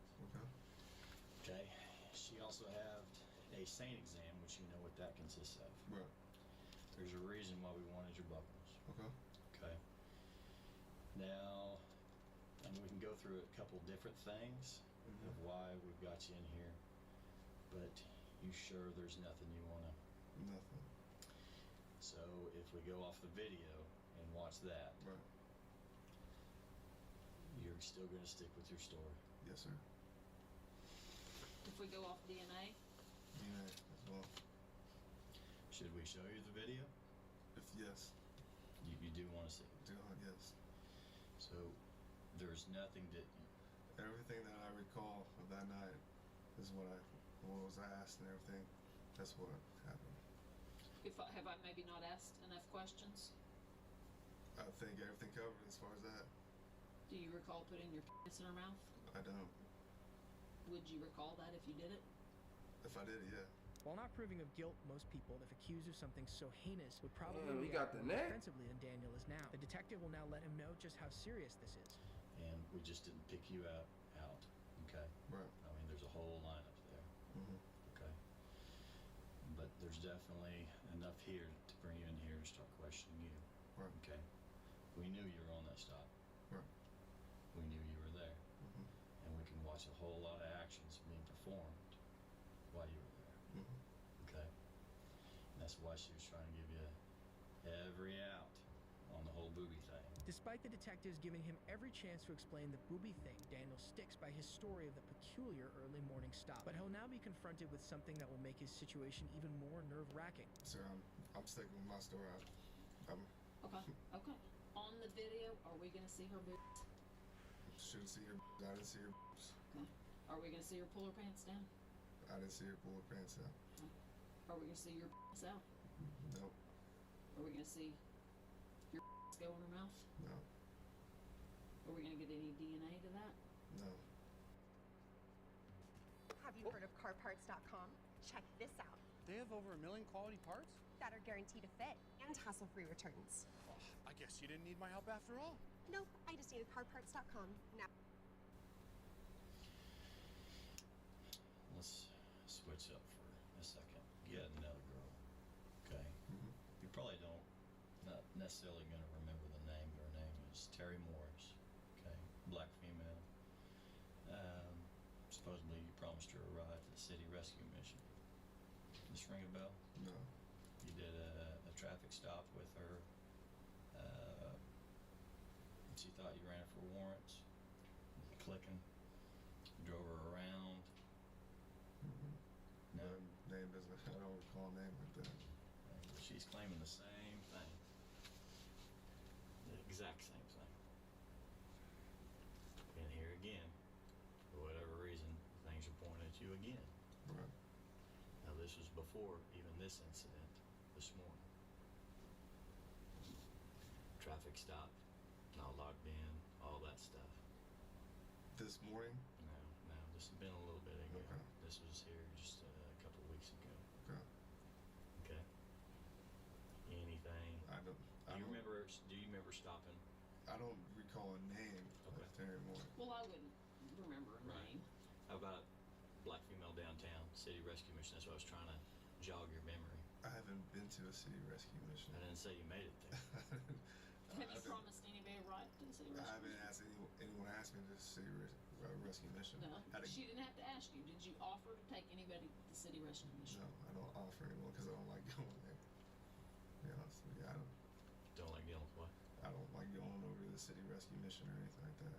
Daniel denies any knowledge of his second accuser, who claims he offered her a ride before assaulting her in the exact same way. Despite his denials, the detectives continue to ask him questions with the hope of eventually comparing the answers with that of his accusers. What do you think about all this? Heads out here. want you to take the exam and get this over with. I feel embarrassed because going to the station. Well, that's why we try to handle it. Right. And I've heard of officers going through this and whatnot, and that's something I don't want my rep to be, about. I'm a good officer. I don't. That's not me. It's not me. Are you circumcised? I am circumcised. Just asking. Do you have pubic hair? Yes. Well, I mean, some people manscape, as you call it. Right. You groom? I groom. Okay. Yes. So do I. Dumb as hell. You got any identifying marks around your penis? I don't. Just the plain old huh? Plain old. Plain old 14-incher. I don't know what to say about that, but I just don't know what to think. Would you take a polygraph?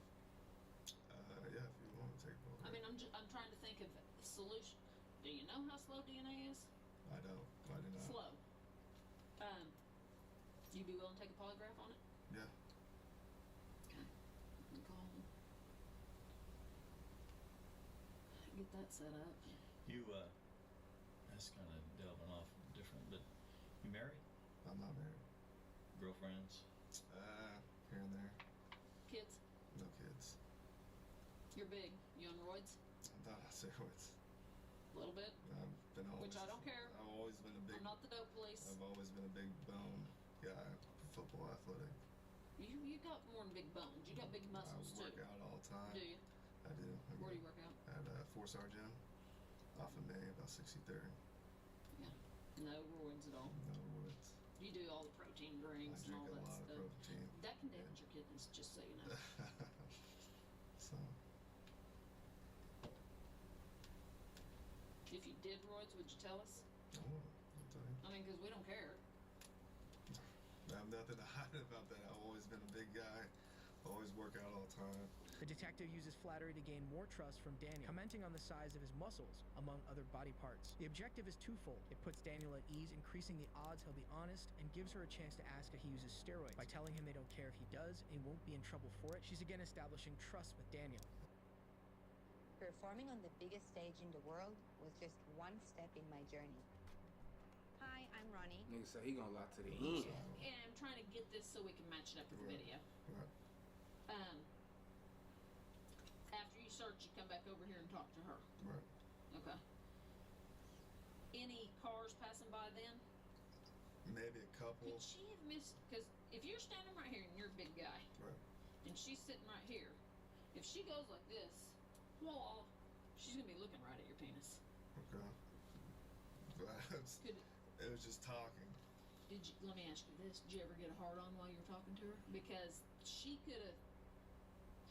I don't think I got. These pants don't fit the greatest, right. And if you get a hard on, I'm gonna be able to tell you got a hard on. Right, and I'm pretty positive I didn't get a hard on. Didn't get a hard on when you talked to her. Well, positive. do you still just get boners because you get boners? Yeah. You do. Yeah. Okay. So, have you ever got a boner on a call? I'm pretty sure I have. Okay. Pretty sure I have. But it's not something you would remember. I mean, I would remember if I got a hard on talking to somebody. And as a guy, it happens. That's not something. I know. So. Well, you're not 50 yet either, so happens because of your age. Could she have missed? Could you have got a hard on and she saw it? And I don't think I got scared her? I don't think I got a hard on, but like I said, she was already nervous and crying and whatnot. I'd already told her, I'm like, hey, I want to go home. I'm done with my shift. Nothing to be worried about. If nothing's on board where I need to take you to jail, you're good. I'm not worried about no state driver's license. Did your pants come unzipped, unbuttoned, anything while you were standing right there? No. CSI is processing your car right now. Right. And when we stepped out, they found some pubic hairs right in here. Could they be yours? No, that's not. I didn't pull my penis out. I didn't do anything right there. Did she? No. But do you think it could be? No, it's not. No.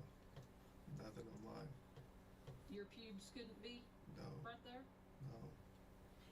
Has your penis ever been out by your car? While I'm working? No. Not working. No. You ever had sex in the backseat of your car? I have not. Because, I mean, some people do. You know, I'm not saying forced sex, consensual sex. Right. So your penis has never been in your backseat? Is it possible any of this DNA shares? No. It's not. That's, I would like to go at it. Not my DNA. Are those pubes going to be yours? No. Anyway, those pubes are going to be yours? No, they're not. Please. Go. I know, we're going to test it. It just takes, anyway, your skin cells are going to be anywhere on her mouth. No. Skin cells from your fingers. No. Did you touch her body anywhere other than with the back of your hand pat searching her? Just pat search her, and that was about it. Didn't touch her face or anything. You gotta understand, we've had so many people sat in that same chair that tell us all day long, I didn't do this, I didn't do this. They promise on their baby, on their mama. Right. They promise to God. And then they come right back, we get back these tests, and you can't get out of it, you know? I mean, once you kind of get basically kind of locked into something, there's no talking about it. Right. And that's why we would try to give a person every opportunity. Right. Because if the tests come back, you ain't coming back in here. Because we have a woman that says about, you know, basically being sexually assaulted. Right. Okay? And we're calling it by force and all that. Big difference between that and a hookup. Right.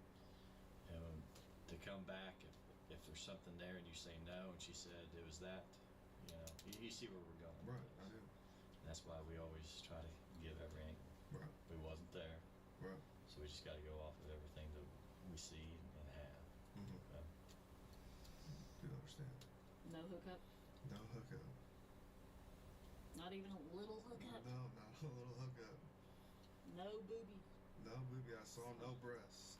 Did she see your penis? No. At this point, the invasive nature of the detective's line of questioning appears meant to rattle Daniel, a tactic which seems to have worked. They'll now leave him alone for 10 full minutes, likely discussing the case, but also letting Daniel stew in his anxiety. Any questions? I'm just bombarded with questions. I know. Do you have any? Do you want to bombard us with any questions? No, I don't have any questions. We might, as far as you said you take the lie detector test. Right. Do you have any extra job? Is there a time when you can't take a lie detector test? No. That you can take it at any time? I can take it at any time. You're not scheduled for vacation coming up? I'm not scheduled for vacation. Okay. Where are you at on your days on right now? This will be my second day out. Wednesday. So you're Tuesday to Tuesday? Tuesday to Tuesday. You take any testosterone booster? I do take a pro hormone, which is off of the counter, BYN, Beyond Nutrition, which is off of Memorial and Penn-ish. What's that do to your nuts? You know how they say it shrinks your nuts. Does it? They say they shrinks your nuts. Are your nuts shrunk? I don't think they are. I mean, you would know this. You know your ball size. I don't think they have shrunk. Has it done anything to your penis? No. You having a problem getting it up? I don't. You having a problem ejaculating? I don't. It's called BYN. BYN, Beyond Your Nutrition. Is that the name of the store or what you take? It's off at the store. What's the stuff you take? It's called Methadrol. Does it make you hornier when you're on that? Supposedly, science says that it's supposed to increase your testosterone levels. Do you feel? Which in case, I guess, makes you more. How long have you been taking that? On and off for maybe a year. So, do you think you want it more since you've been on that? I mean, if you're doing it once a day, that's a lot. Plus jack. I think. Plus off. For my age, I don't think that's a lot. Was it that before you took this stuff? Yeah, I think I have. I think that's probably why I'm a bigger guy, is because I have higher testosterone. An athlete. And do you think you have a high sex drive? You deserve the best. Performance, durability, affordability. Only one place does it all. Yeah. Do you like oral sex? I like it all. You'll take it. Do you prefer vaginal? Would you rather get a blowjob or do it in the hoo-ha? Do it. Me? You take it in the No, you give it in the hoo-ha or get a blowjob? Sex. Sex? What about anal sex? No, I don't like that.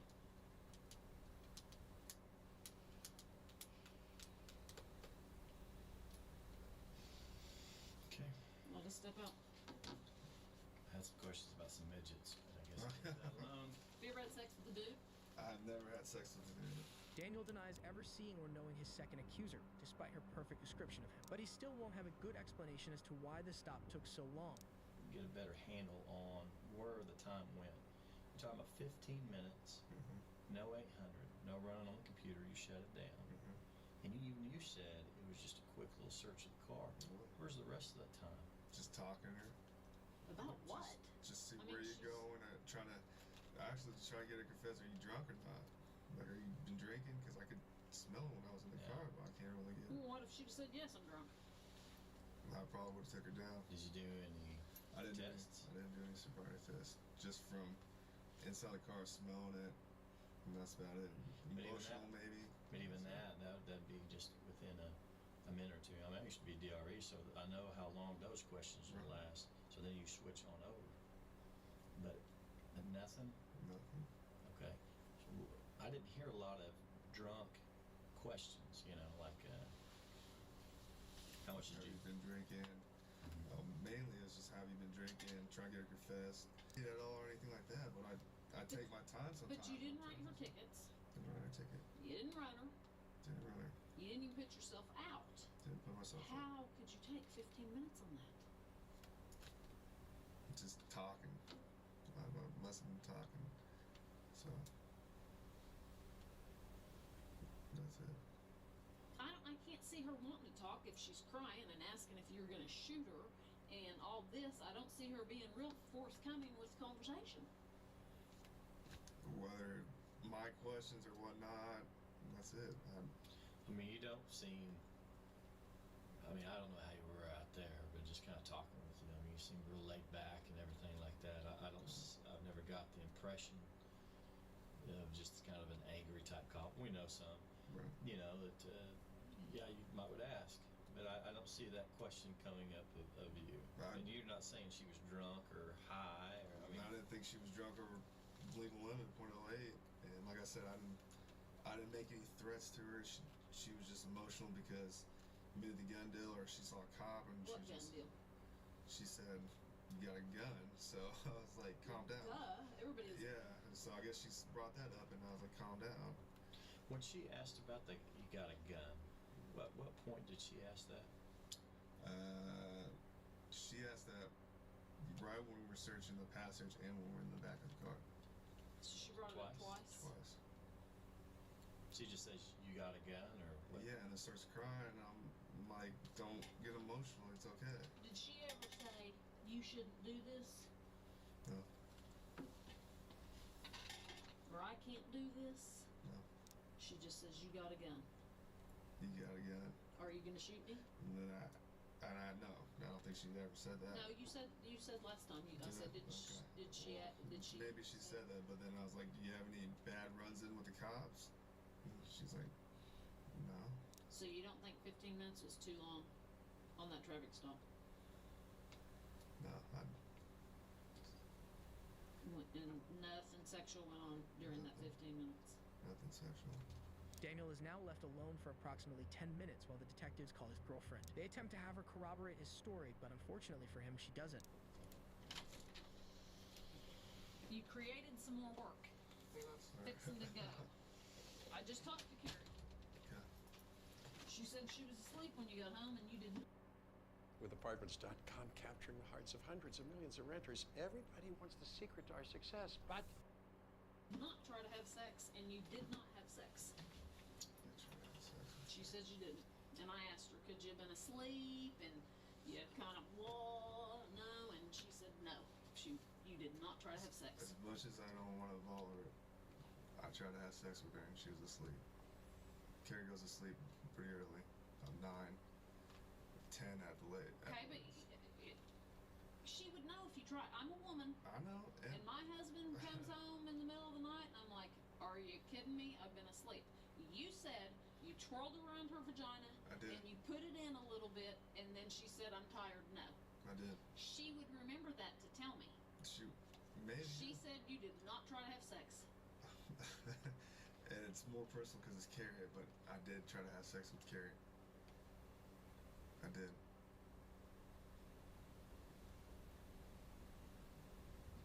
I don't know what to say. I mean, because it just looks like I just caught you in a lie, and now I don't know what to believe. I'm telling you. I don't know what to believe. Okay. Because you tell me this, I go to verify it.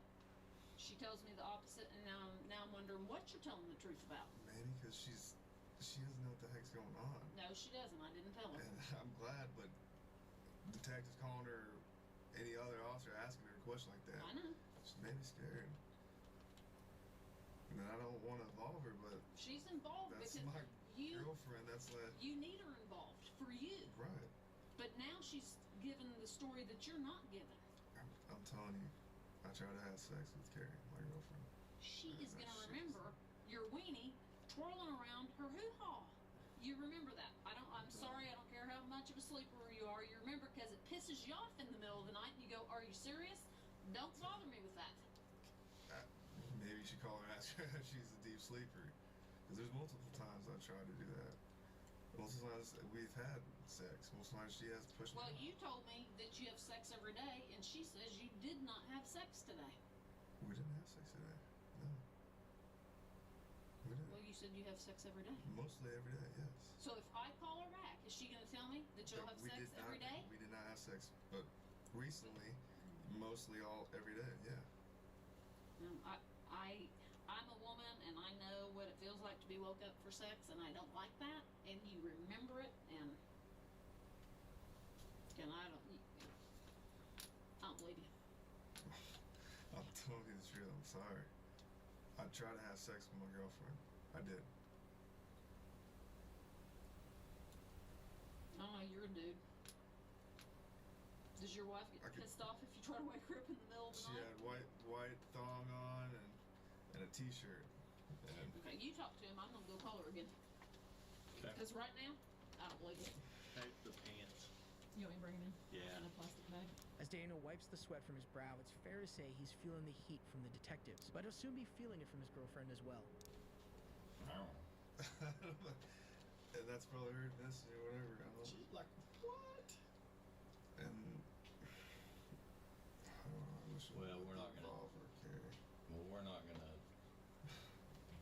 tell her. You're gonna have to explain whatever the situation is.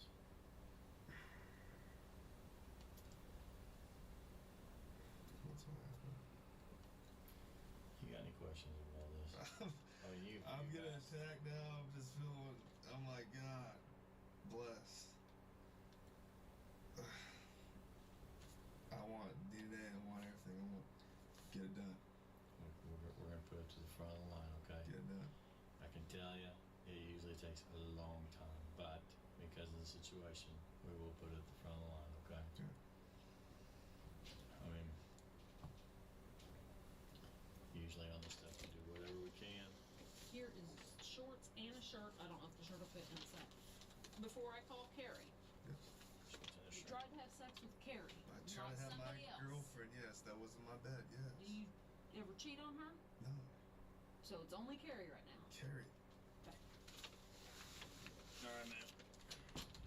Pants in this bag and just put the. I think you're gonna need to, unless you want to keep the shirt on. I don't know. I don't know if this shirt's gonna be big enough for you. You're a big old boy. I was gonna get a tie back, so I don't know where it is.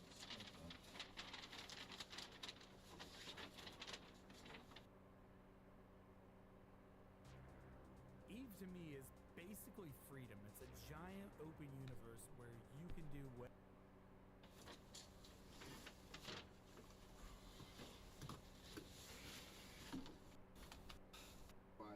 It's your lot, man. There's an allegation. Oh, man, I don't know something. I trying to have sex with my girlfriend. As bad as that sounded, as bad that sounds when she's asleep, yeah. No, you're fine. Hey, I try to crawl up to my wife all the time. Hey, she shoots me down. Like, she's probably just imagining her just being all nervous and whatnot, you know? Just...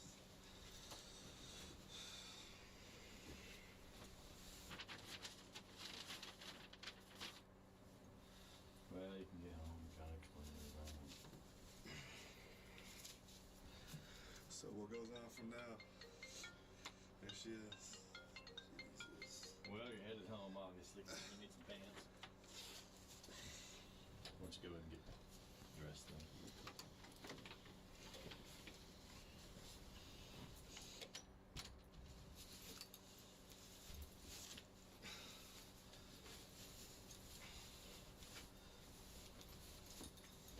As Daniel now removes his uniform, which will be taken in for evidence, he stares at more incoming text.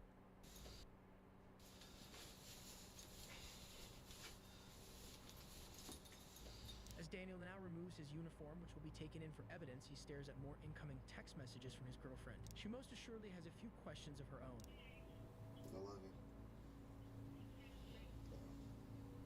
Daniel assures his girlfriend that he'll be home soon with a story he promises is nuts. It will prove to be the most truthful he's been all day, and the news will only get worse from there as he's soon informed of his immediate suspension and his weapons, equipment, and credentials stripped. Hey, man. Oh, it's hot in here. Yeah, it is. Hey, until this investigation gets all completed, what's going on, we're going to put you on administrative leave of pay, okay? Sure. Just part of the procedures, you know, and they got to do this until it gets all taken care of, okay? So what I'm going to do, I'm going to give you this to sign that you're receiving it. And I'm going to give you a copy to take home. I want you to read it very carefully when you get home because there's some details that other people forget to read. You know, such as you got to check in with me on every Tuesday morning before 9 o'clock. Call me at the station and just make sure I know who you are and where you're at. There's some things we got to take from you. I think there's firearms already in there. Yes, sir. In your deal. Do you have your shirt in here? We'll get your badge off that. Yeah. Is that the only badge you have? Yes, because the other badge is upstairs because it was it got lost during the foot chase. So Okay. the other one's upstairs. Upstairs where? With Susan, chief Okay. assistant. So you haven't got a replacement yet? I haven't yet. You have not. Okay. Well, we need to find out about that as well. So you just have the one on that and whatever. Let's go ahead and get that from you. And we're gonna need your radio too. We'll just kind of check it off as we go here. After a dozen more allegations surfaced, Officer Daniel Holtzglaw was arrested and charged with an eventual 36 counts of sexual abuse offenses, including sexual battery, procuring lewd exhibition, stalking, and forcible oral sodomy. Count 32, rape in the first degree. Defendant is guilty of the crime of rape in the first degree and punishment is set at 30 years. Count 33, sexual battery. Defendant is guilty of the crime of sexual battery and punishment is set at 8 years. Count 34, sexual battery. Defendant is guilty of the crime of sexual battery and punishment is set at 8 years. He was found guilty on 18 counts and sentenced to 206. Damn. Stupid.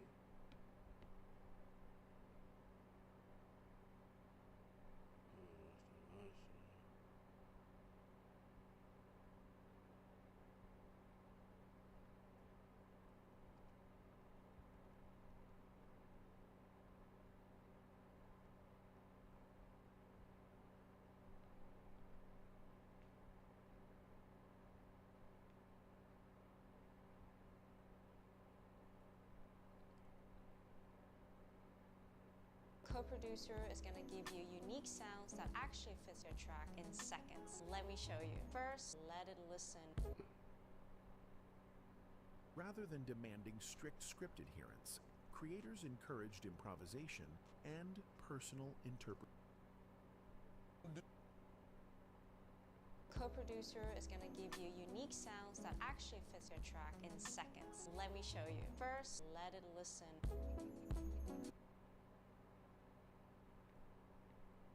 Distinct personality. To ghetto, to country, to Detroit. They didn't want John Witherspoon. They didn't want him. They thought he was too ghetto. They thought that John was too country, that he was too Detroit. You know, that Detroit player, brother. You know, John has a very, distinct personality. To ghetto, to country, to Detroit.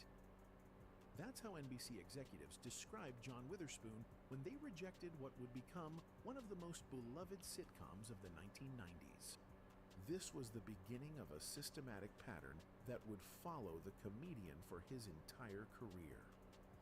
The movie cost $2 million. $2 million. We got paid $5,000 a piece to do that movie. Right. And I guess Ice Cube was going to put up the money himself. Right.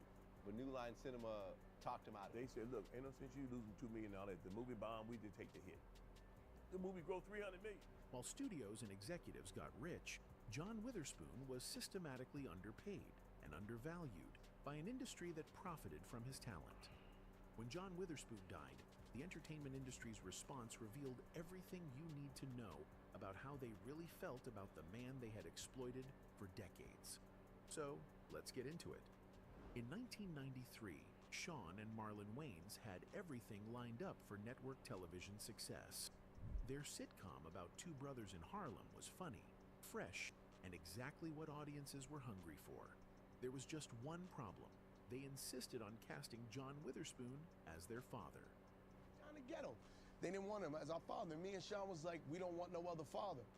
And they was like, either you replace the father or you don't get on our air. And we said, we're not replacing the father. NBC executives looked at John Witherspoon, a veteran comedian with decades of experience and perfect comic timing, and saw only what they considered unacceptable blackness. He was too Detroit, meaning too urban, too country, meaning too rooted in authentic black culture, too ghetto, meaning he didn't perform the sanitized version of black fatherhood that white executives felt comfortable marketing to mainstream America. This wasn't about acting ability. Witherspoon had been working professionally since the 1970s, appearing on everything from Barnaby Jones to The Richard Pryor Show. The rejection was purely aesthetic. He looked and sounded too much like an actual black father for NBC's vision of acceptable television.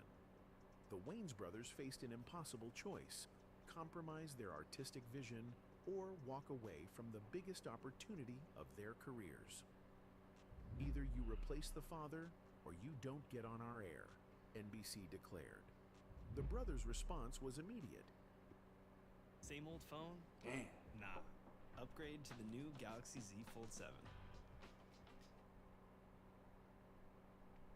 What can you get under $10? At Denny's, you get...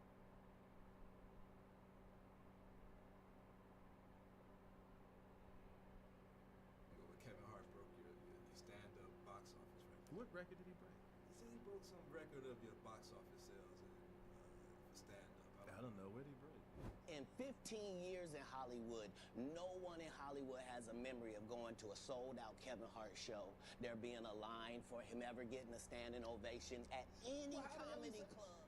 See, I seen your stuff on social media, boy, I know what you do, but you do it for play. Eddie Murphy just revealed why Kevin Hart is scared of Cat Williams. Cat Williams has been dropping hints about Kevin for years. Now, Murphy's backing him up. When are we, or are we ever going to see you on stage again doing stand-up? I'm going to do it again because I got to break Kevin's new record. I got to get back on the stage because this new record that Kevin got, I got to have it back, Kevin. From Cat calling Kevin an industry plant. What do you think a plant is? Maybe people don't understand the definitions of these words. To Kevin, dodging Cat's challenge for a comedy face-off. I got a show at your hometown in Philly. I'm gonna take my special there. On that stage, we can put whatever you want. A full-court basketball court, a boxing ring. Why is he so afraid of one comedian? Let's find out. For a long time, Eddie Murphy stayed quiet. He didn't get involved in comedy drama, didn't throw shade, didn't entertain beefs. But when it came to Kevin Hart, that silence didn't last. In a recent interview, Eddie finally spoke out, and while his tone was light, the message underneath was sharp. When asked about Kevin Hart supposedly breaking his stand-up box office record, Eddie didn't flinch. Kevin Hart broke your stand-up box office record. What record did he break? He said he broke some record of your box office sales in stand-up. I don't know. Where did he break? He followed it up by reminding everyone that Raw is still the #1 box office concert film in history, and that he hadn't even been on stage in 27 years. Then, almost jokingly, he said, "Now I gotta get back on stage, because I want that record back, Kevin." It was playful, sure, but if you know Eddie, you know when he says something like that, even with a smile, he means it. So what does this have to do with Kevin being scared of Cat Williams? A lot more than it seems, because Eddie Murphy, a comedy legend, an icon, the standard for greatness in the game, just openly questioned Kevin Hart's crown. And it didn't come out of nowhere. Kevin has spent years building a clean-cut, ultra-marketable brand. But what happens when someone like Eddie Murphy, who knows the game inside out, starts questioning the credibility of that rise? It opens the door for people to dig deeper, and that's where Cat Williams comes in. See, Cat didn't just throw shade, he burned the whole house down.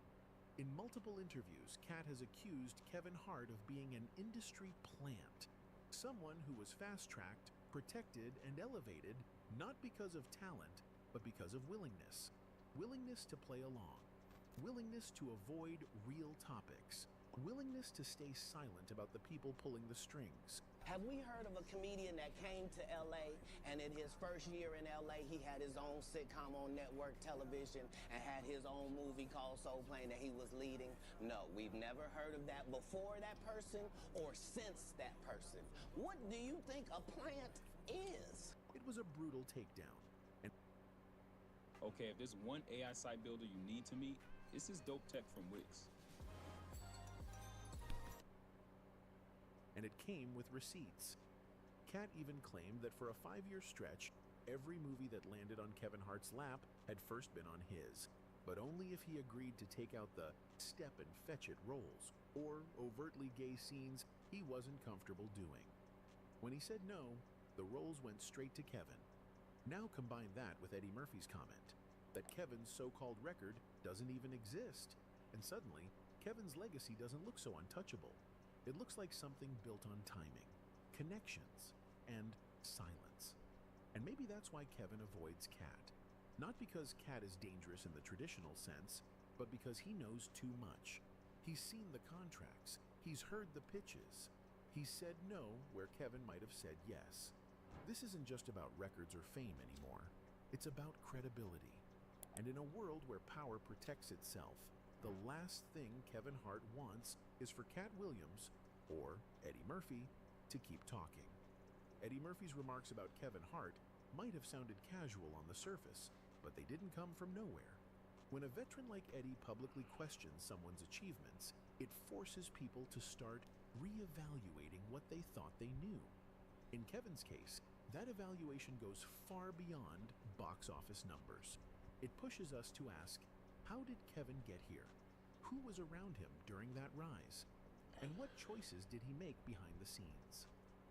One of those choices was hosting a party in Las Vegas back in 2010, a party that's now being looked at with fresh eyes. The event was held in honor of Diddy.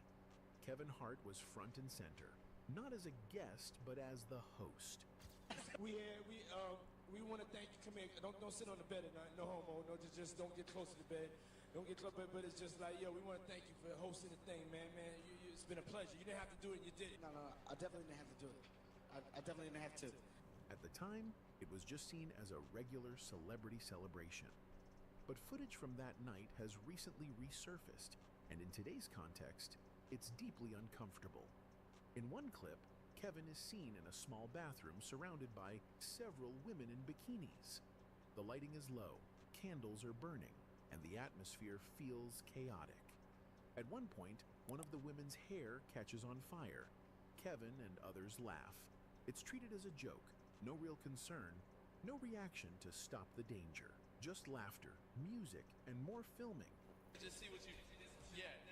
The water was deeper though. Came up, flame was gone. At that time, I was in panic. I had asthma. It was a difficult situation. Another clip shows Kevin speaking directly to a camera crew. He casually warns them not to film near a particular spot in the room where Diddy is sitting. He doesn't explain why, but in the background, the camera briefly captures part of the area he's referencing. Twisted tea is a refreshing, hard iced tea made with real brewed tea. Keep it twisted. And that's what triggered discussion online. People began asking, why was Kevin deflecting attention from that part of the room? What exactly was going on at this party? The concern isn't about proving guilt, it's about proximity. Kevin wasn't some unknown at the party. He was actively involved. He wasn't forced to be there. He organized, entertained, and guided the energy of the night. He laughed when things got dangerous. He seemed fully comfortable. And that becomes relevant because of what we now know. In 24, federal investigators accused Diddy of operating what they call freak-offs, private invitation-only parties where drugs, exploitation, and tea-ficking allegedly occurred. Multiple lawsuits and witness accounts claim that these parties were more than just wild celebrity hangouts. They were part of a much darker pattern. Kevin Hart has not been accused of any crimes, and there is no evidence placing him in the illegal acts being investigated. But that's not the point here. The point is, he was there, in the room, on camera, laughing, hosting, all while the energy around him was getting more and more unhinged. So when people ask why Kevin seems nervous or avoids certain questions today, this is why. The footage exists. The timeline exists. The connections are real. And when confronted by paparazzi about that connection to Diddy, Kevin didn't clear the air. Hey, Kevin, when you hosted for Diddy, did you catch any baby oil? I hosted for Diddy? Yeah. Nah? You asking the wrong person the wrong question. That evasiveness only fueled the suspicion, because silence, when paired with visual evidence, makes people assume you have something to hide. And maybe that's what Eddie Murphy was alluding to when he pushed back on Kevin's public image. Not just questioning his achievements, but the foundation they were built on. After the footage from that Vegas party began circulating online, people started revisiting other moments in Kevin Hart's career, and a pattern started to emerge. While he's often promoted as a hardworking, family-focused comedian, his personal history tells a different, more complicated story. In 2013, Kevin Hart was arrested in Los Angeles for driving under the influence. According to reports, he was speeding and nearly collided with a tanker truck. Police said he showed objective signs of intoxication, and Kevin later admitted publicly that he had been drinking and made a poor decision. The cop comes over. Cop's like, license and registration, please. So Mike go, Buck, where's the registration for the cop? You know, he got the family license.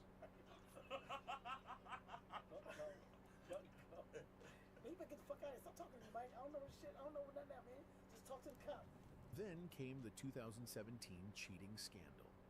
Kevin had been married to Eniko Parrish for just over a year when a video surfaced online that appeared to show him in a compromising situation with another woman in Las Vegas. The situation became even more serious when it was revealed that someone had allegedly tried to extort him using the footage. Kevin eventually posted a video apologizing to his wife and kids, saying, "I made a bad error in judgment." Eniko later confirmed during a Netflix documentary that she was pregnant at the time the cheating occurred. And then there's his history of controversial jokes, especially those related to the LGBTQ+ community. Old tweets and stand-up clips from the late 2000s resurfaced in 2018 when he was announced as the host for the Academy Awards. Backlash quickly followed. Critics said the jokes were homophobic, and when Kevin initially refused to issue a new apology, the pressure mounted. Eventually, he stepped down from hosting the Oscars and issued an apology via social media. None of these incidents happened in isolation, and in each case, the response followed a familiar pattern: denial or deflection at first, followed by a delayed acknowledgement after the public caught on. These weren't just bad luck moments.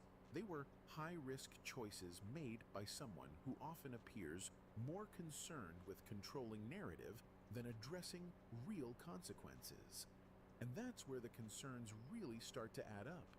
Because whether it's a late-night party with questionable optics or a PR crisis following a scandal, Kevin has developed a reputation for only stepping up when there's no other option left. It's a reactive pattern, not proactive. What's even more important is the kind of environments Kevin continued to place himself in. Circles with powerful people who now face serious allegations. Friendships with individuals like Diddy, who is under intense scrutiny for disturbing claims about his private events and business dealings. Again, Kevin hasn't been accused of any crimes, but his name keeps coming up in conversations about silence, protection, and proximity to power.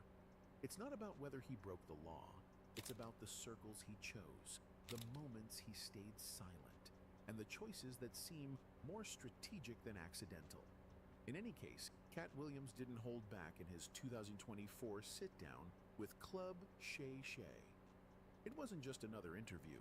It was a detailed breakdown of everything that's been bothering him about the comedy industry, and Kevin Hart was front and center in that discussion. For Cat, the real issue was the speed of Kevin's success, and how quickly the industry embraced him without the usual struggle that stand-up comics are known for. In 15 years in Hollywood, no one in Hollywood has a memory of going to a sold-out Kevin Hart show, there being a line for him ever getting a standing ovation at any comedy club. In his view, Kevin's career didn't follow the traditional path. While most comedians spend years grinding in clubs, building a following city by city, Kevin seemed to bypass that grind altogether. He already had his deals when he got here. Have we heard of a comedian that came to LA and in his first year in LA, he had his own sitcom on network television and had his own movie called Soul Plane that he was leading? No. Williams pointed to inconsistencies in Kevin's backstory, especially the version highlighted in his Netflix documentary with Chris Rock. That series emphasized Kevin's East Coast comedy roots, but Cat questioned how that timeline could coexist with Kevin's presence in Los Angeles, a city he would have had to be working in simultaneously if he'd truly made it from the bottom up. So how, simultaneously, was he here in Los Angeles doing the same thing? Cat asked. It didn't happen. The term plant came up, not as a joke, but as a serious accusation. In Cat's words, a plant is someone who's placed into the system, given opportunities that others aren't, and then marketed as if they earned it all on their own. From Cat's perspective, Kevin's career didn't add up. The roles, the deals, the speed, it didn't feel like the natural result of years of stand-up grit. It felt like something handed over, and Cat wanted answers. Kevin Hart has responded to this kind of criticism before. In a 2014 interview on Oprah Prime, he was asked directly about the myth of overnight success. Hollywood has a way of making everything seem like an overnight success, he said. But I've had 18 years in the business. I put in my time. I got dues that have been paid and paid again and paid one more time after that. He explained that he'd been studying comedians like Eddie Murphy and Chris Rock for years, building a strategy based on the mistakes and wins of those who came before him. His house, he said, was filled with images of comedy legends, a daily reminder of the level he wanted to reach. What separates me is my drive, Kevin told Oprah. My drive is other people's success. The problem for Cat was that none of that addressed the deeper issue, not about whether Kevin worked hard, but about who helped him skip the lines most comedians never get to skip. As the conversation around Kevin Hart's rise got louder, Cat Williams took it further. He didn't just question Hart's timeline. He went after the entire structure of the entertainment industry. He dismissed the idea that Hollywood was a fair space where talent naturally rises. In his eyes, there were gatekeepers, real ones, and Kevin Hart, he claimed, had become one of them. To explain what he meant, Cat pointed to Kevin's connection to Tiffany Haddish. They tell you that there's no gatekeepers, but we keep seeing the same people open the gate. Didn't Kevin open the gate and let Tiffany in?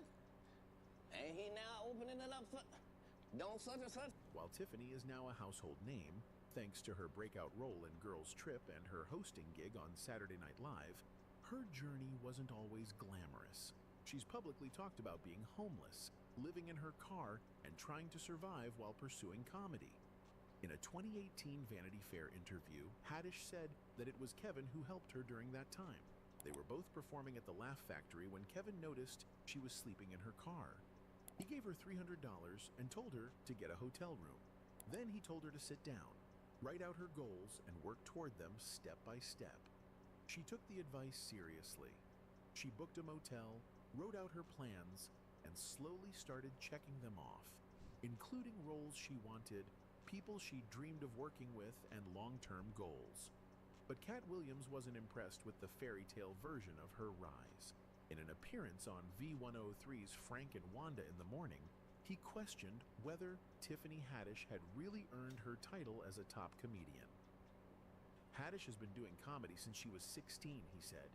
You can't tell me your favorite Tiffany Haddish joke. Why? Because she hasn't done a tour yet. She hasn't done a special. He didn't just challenge her output. He questioned whether she writes her own material, whether she can hold an audience for an hour, and whether the industry was simply using her image without giving her time to grow into the role she was handed. Trip, did you think she wrote Girls Trip Goofball? Right. Or do you think that was already a script and they handed it to her? The conversation got heated when he went on to say, they all ready to down Monique and up somebody who has showed them Girls Trip. Did you think she wrote Girls Trip Goofball? Or do you think that was already a script and they handed it to her? Host Wanda Smith defended Haddish, saying people loved her because she was real.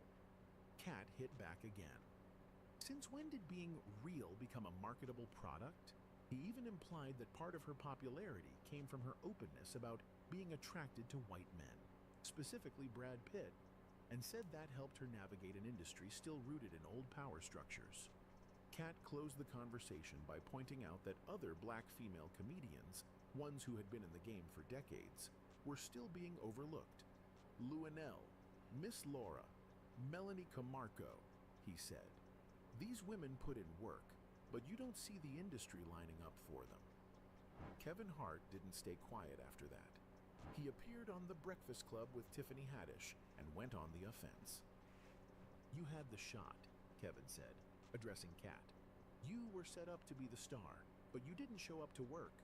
You missed promo shoots. You missed opportunities. You became a risk. He called Cat out for attacking someone else's success instead of taking accountability for how his own career went off track. I have forever been the humble guy. I have time to not be humble today. I have time to fact check everything he said because the world of Cat Williams is a fictional world. What made Cat's criticism different this time wasn't just the names he called out. It was how detailed he got about the deals that never happened, and why. He claimed that nearly every comedy film Kevin Hart was in for 5 straight years had been offered to him first. According to Cat, he declined because he didn't like the scripts.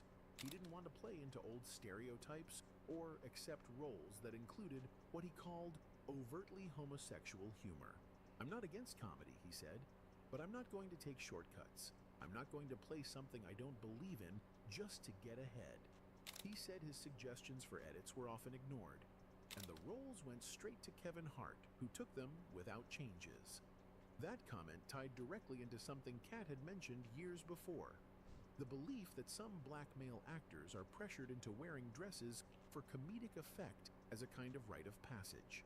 The theory isn't new, and it's been discussed before by actors like Dave Chappelle.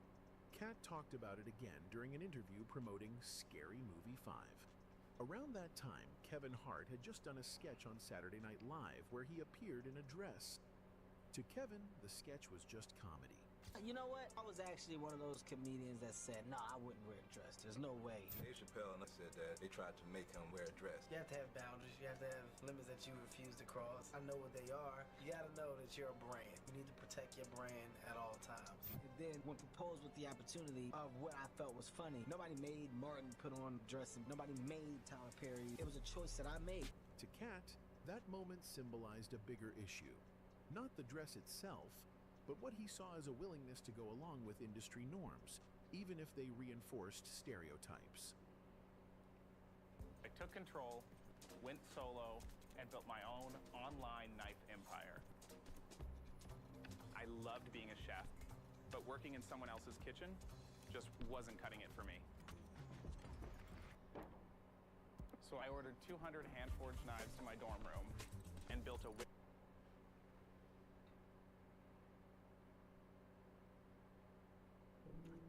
I told y'all. This is going on right now in Russia. If you can't stop them, I told y'all. This is going on right now in Russia. If you can't stop them one way, just send in the mud flood. And Pakistan, they're also being hit with the mud flood. What is going on? Man, what's good with the collective? Y'all know we back with another event. New to the I know you like what's more. Most disgusting men in Hollywood. This is a man who literally married and had children with his ex-lover's stepdaughter. Oh yeah, and he's also allegedly a pedophile, so let's talk about all this. So Woody Allen is a famous Hollywood director, comedian, actor. He's produced and directed a number of films, some of which people consider to be classics, and this guy is one of the most well-known directors in the history of Hollywood. So in the year 1980, Woody Allen began a relationship with the actress Mia Farrow. At the time that they met, Mia already had 7 children. Now, Mia and Woody's relationship was really rocky throughout the entire thing, but let me tell you, some of the stuff that happened throughout this relationship is just downright disgusting. So, 1977, Mia Farrow adopts Soon-Yi Previn. She is from Korea, and she was 7 years old when she was adopted, which means that she was only 10 years old when Mia began her relationship with Woody Allen. Now, allegedly, according to Woody and Soon-Yi, their relationship didn't really start until she was a little bit older, basically in 1990. But that's also when this takes an extremely disturbing twist. So here's a picture of Woody Allen, Mia Farrow, the adopted kids. Here's Soon-Yi over here. So in January of 1992, after she had been together with Woody Allen for 12 years, Mia Farrow was in Woody's home and she found nude photographs of her adopted daughter, Soon-Yi. Woody Allen then told Mia Farrow that he had taken those nude photos of Soon-Yi the day before and that they had had relations 2 weeks ago. Now, immediately Mia Farrow lawyered up and so did Woody Allen. Now, keep in mind, Woody Allen and Mia Farrow had a biological child together, and Mia had just found photos of her step.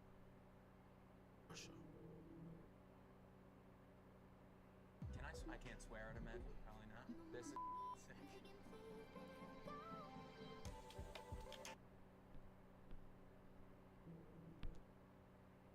Side you on? How you feel? Respectfully. The Sun and Sirius are a binary lover pair. When we have stars that are binary pairs, that means that they have an interrelationship between magnetism and electricity, right? That means they have some kind of deep interconnection that has a creative aspect, that they're actually creating something together, which is beautiful. And also, if I remember, I told you the number of Truman's house was 36 and the number of the light was 9. So right there off the get-go, 369. The secrets of the universe have been revealed within the first 5 minutes of The Truman Show.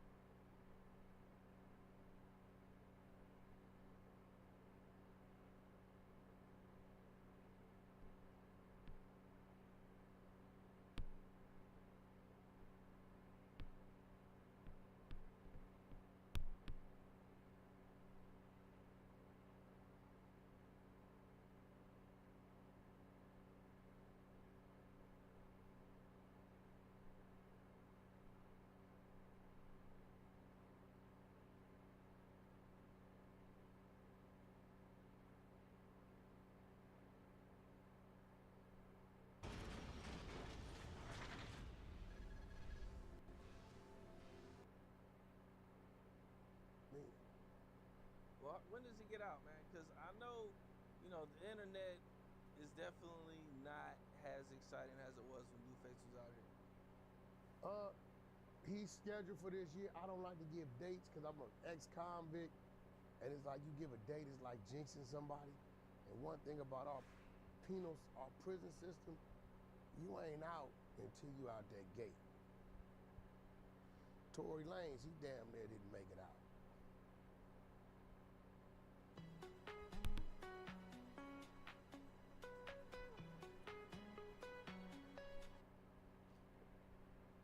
You know what I'm saying? So, I done seen cats a day before catch a year. Or that morning get unalived. You know what I'm saying? So, you ain't out till you out. So, this is what we do know: August, September, October, November, December. The worst case is 150 days. So between now and 150 days, the return to Blueface will be here. That's what's up, man. It's definitely, everybody's locked up. But man. let me keep it real, right? You right. Blueface definitely lights the internet up, right? Social media, whatever, right? I hate to say it, Unc had to fill in. I had to keep it going. That's one thing you watch, Campbell Poe. You be watching what's going on. And I know you. And you one of them subtle dudes, you just shake your head and laugh. Who's the failure of Super Mario Brothers and who's the winner? The dude that got killed before we can get to the end of the game, right? He failed, right? The dude that got to the end of the game and, got a chance to put his name up there and register his point, he's the winner. It says winner, right? So, when you doing this gangbang thing, right? And you catch life in the process of gangbanging. You lose an arm, your eyes. You get put in a wheelchair in the process of gangbanging, right? Now you got another dude. Let's take me, for instance. Munchie, think early 30s or something. I've been from my neighborhood longer than he's been living, right? 36 years I've been from my neighborhood, right? You take me. I went to jail, got out. I went to jail 5, 6 times. Got out, right? Did the street shit, hustling. Drove around the hood like a hamster. Wanted to unalive people over a color. But through it all, I have managed to the age of 48 to survive that, come out of that, evolve. Been around the world 6, 7 times. Owned multiple businesses. Able to put my children through school. Own multiple prime pieces of prime real estate, right? I can look over there. I just heard a car pass by out there. I can look at you. I can talk. I can move. I can stand up, right?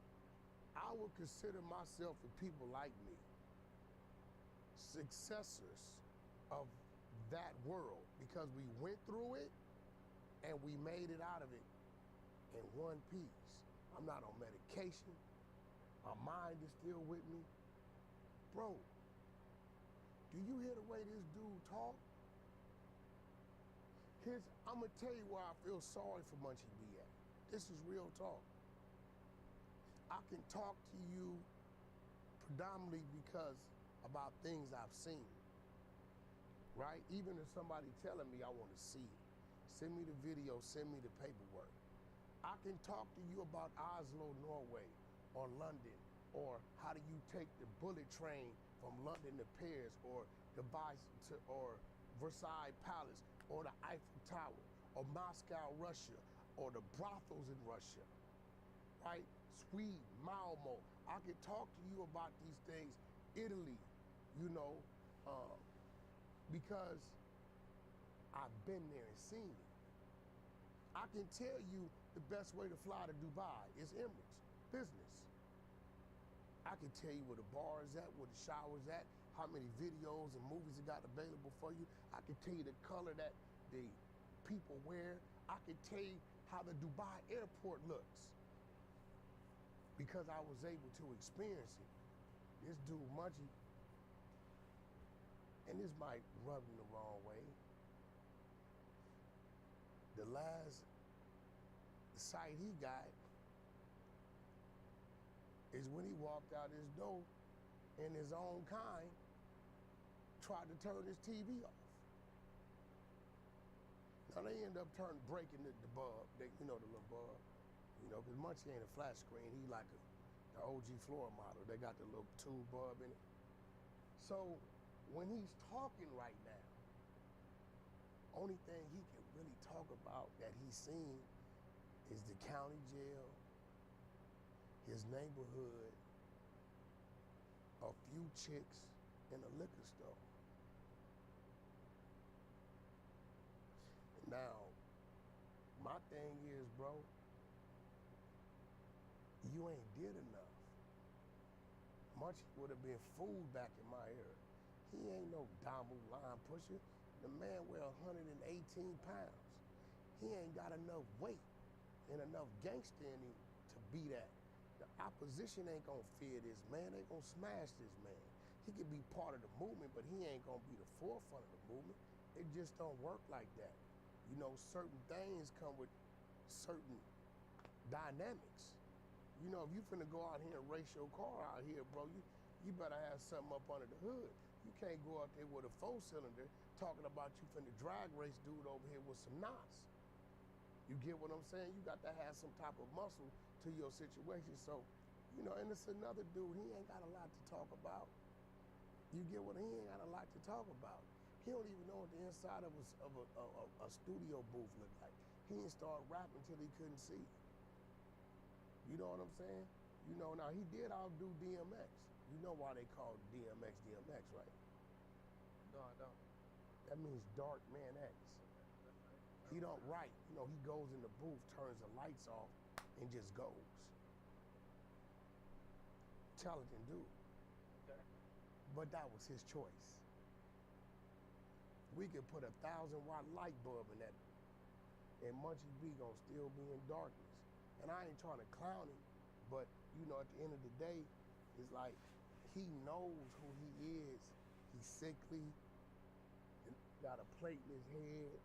I didn't thought about it.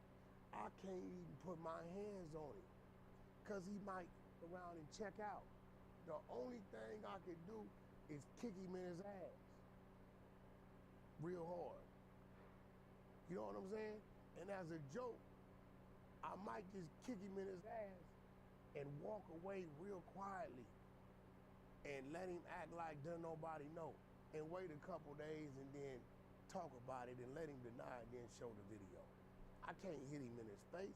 The dude got a metal plate. You don't be seeing dude look like a strawberry patch.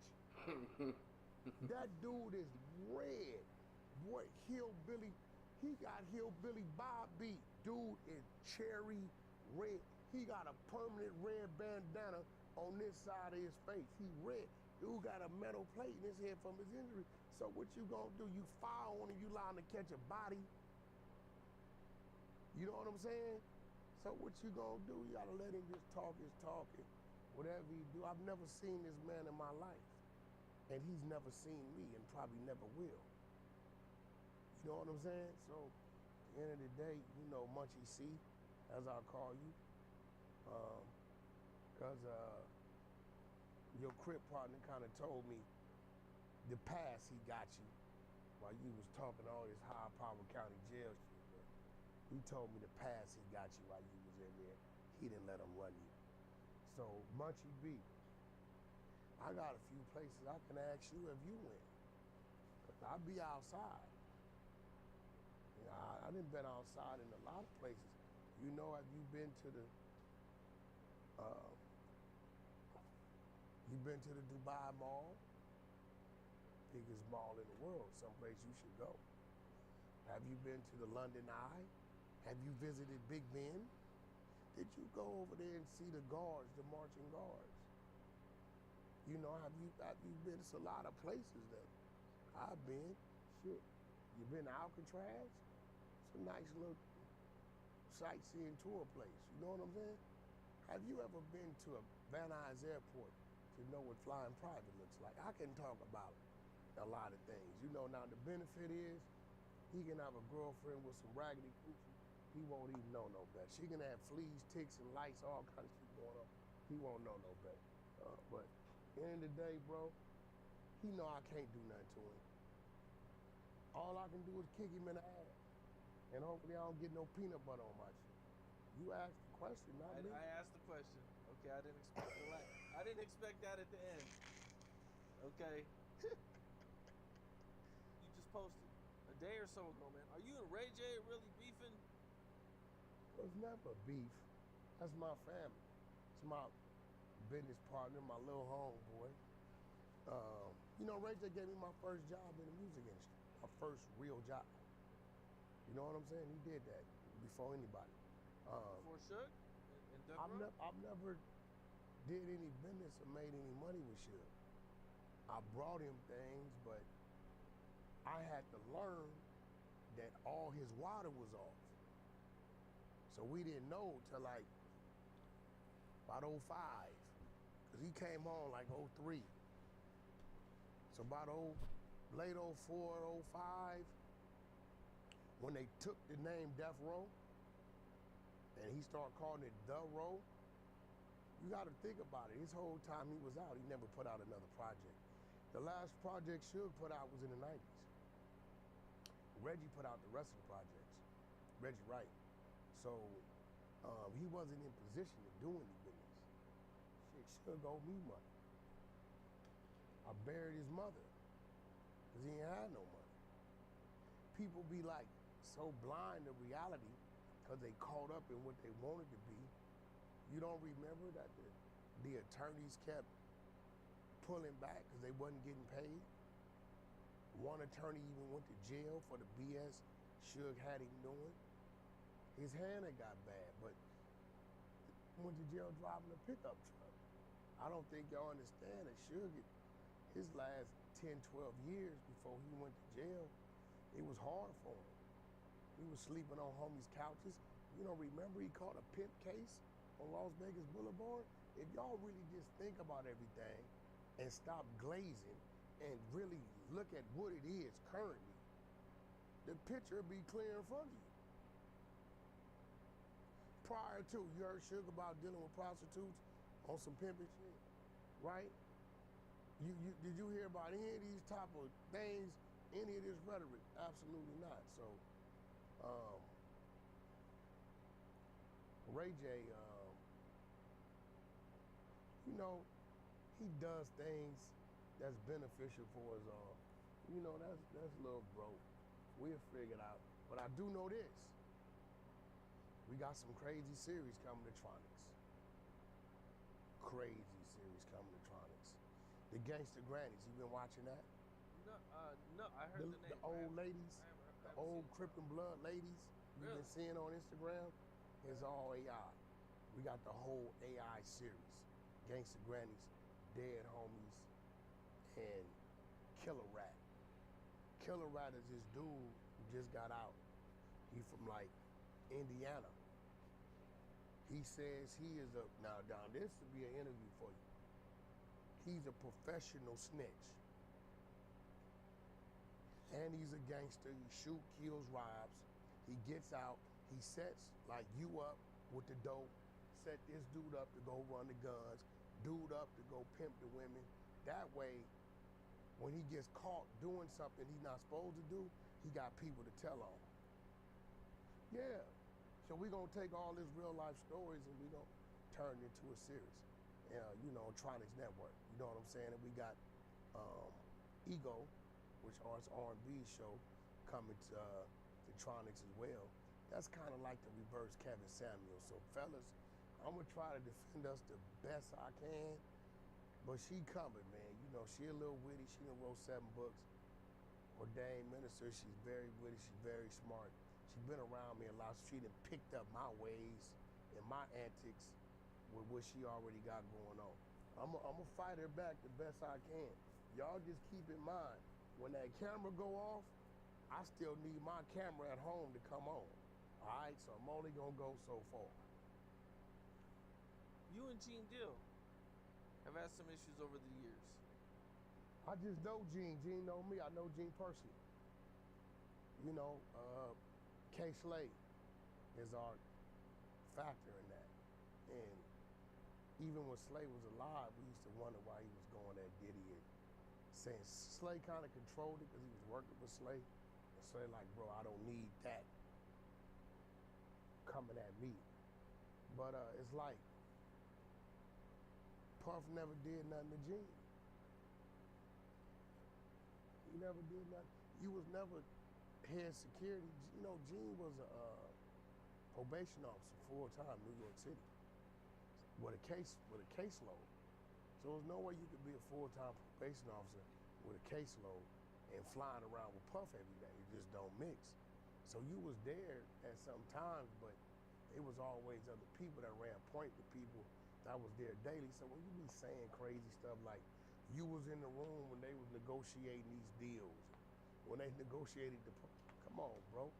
Like, you was around, but come on, like, and it just enough is enough. It's like, he ain't did nothing to you. But now Puff situation is what it is. What else he gonna talk about? Well, you had said that somebody was around, or you were around when he said what like his real problem with Diddy was? He didn't help bury somebody that got killed. But that ain't Diddy's responsibility. You know, if a dude's working for Pepsi Cola, right?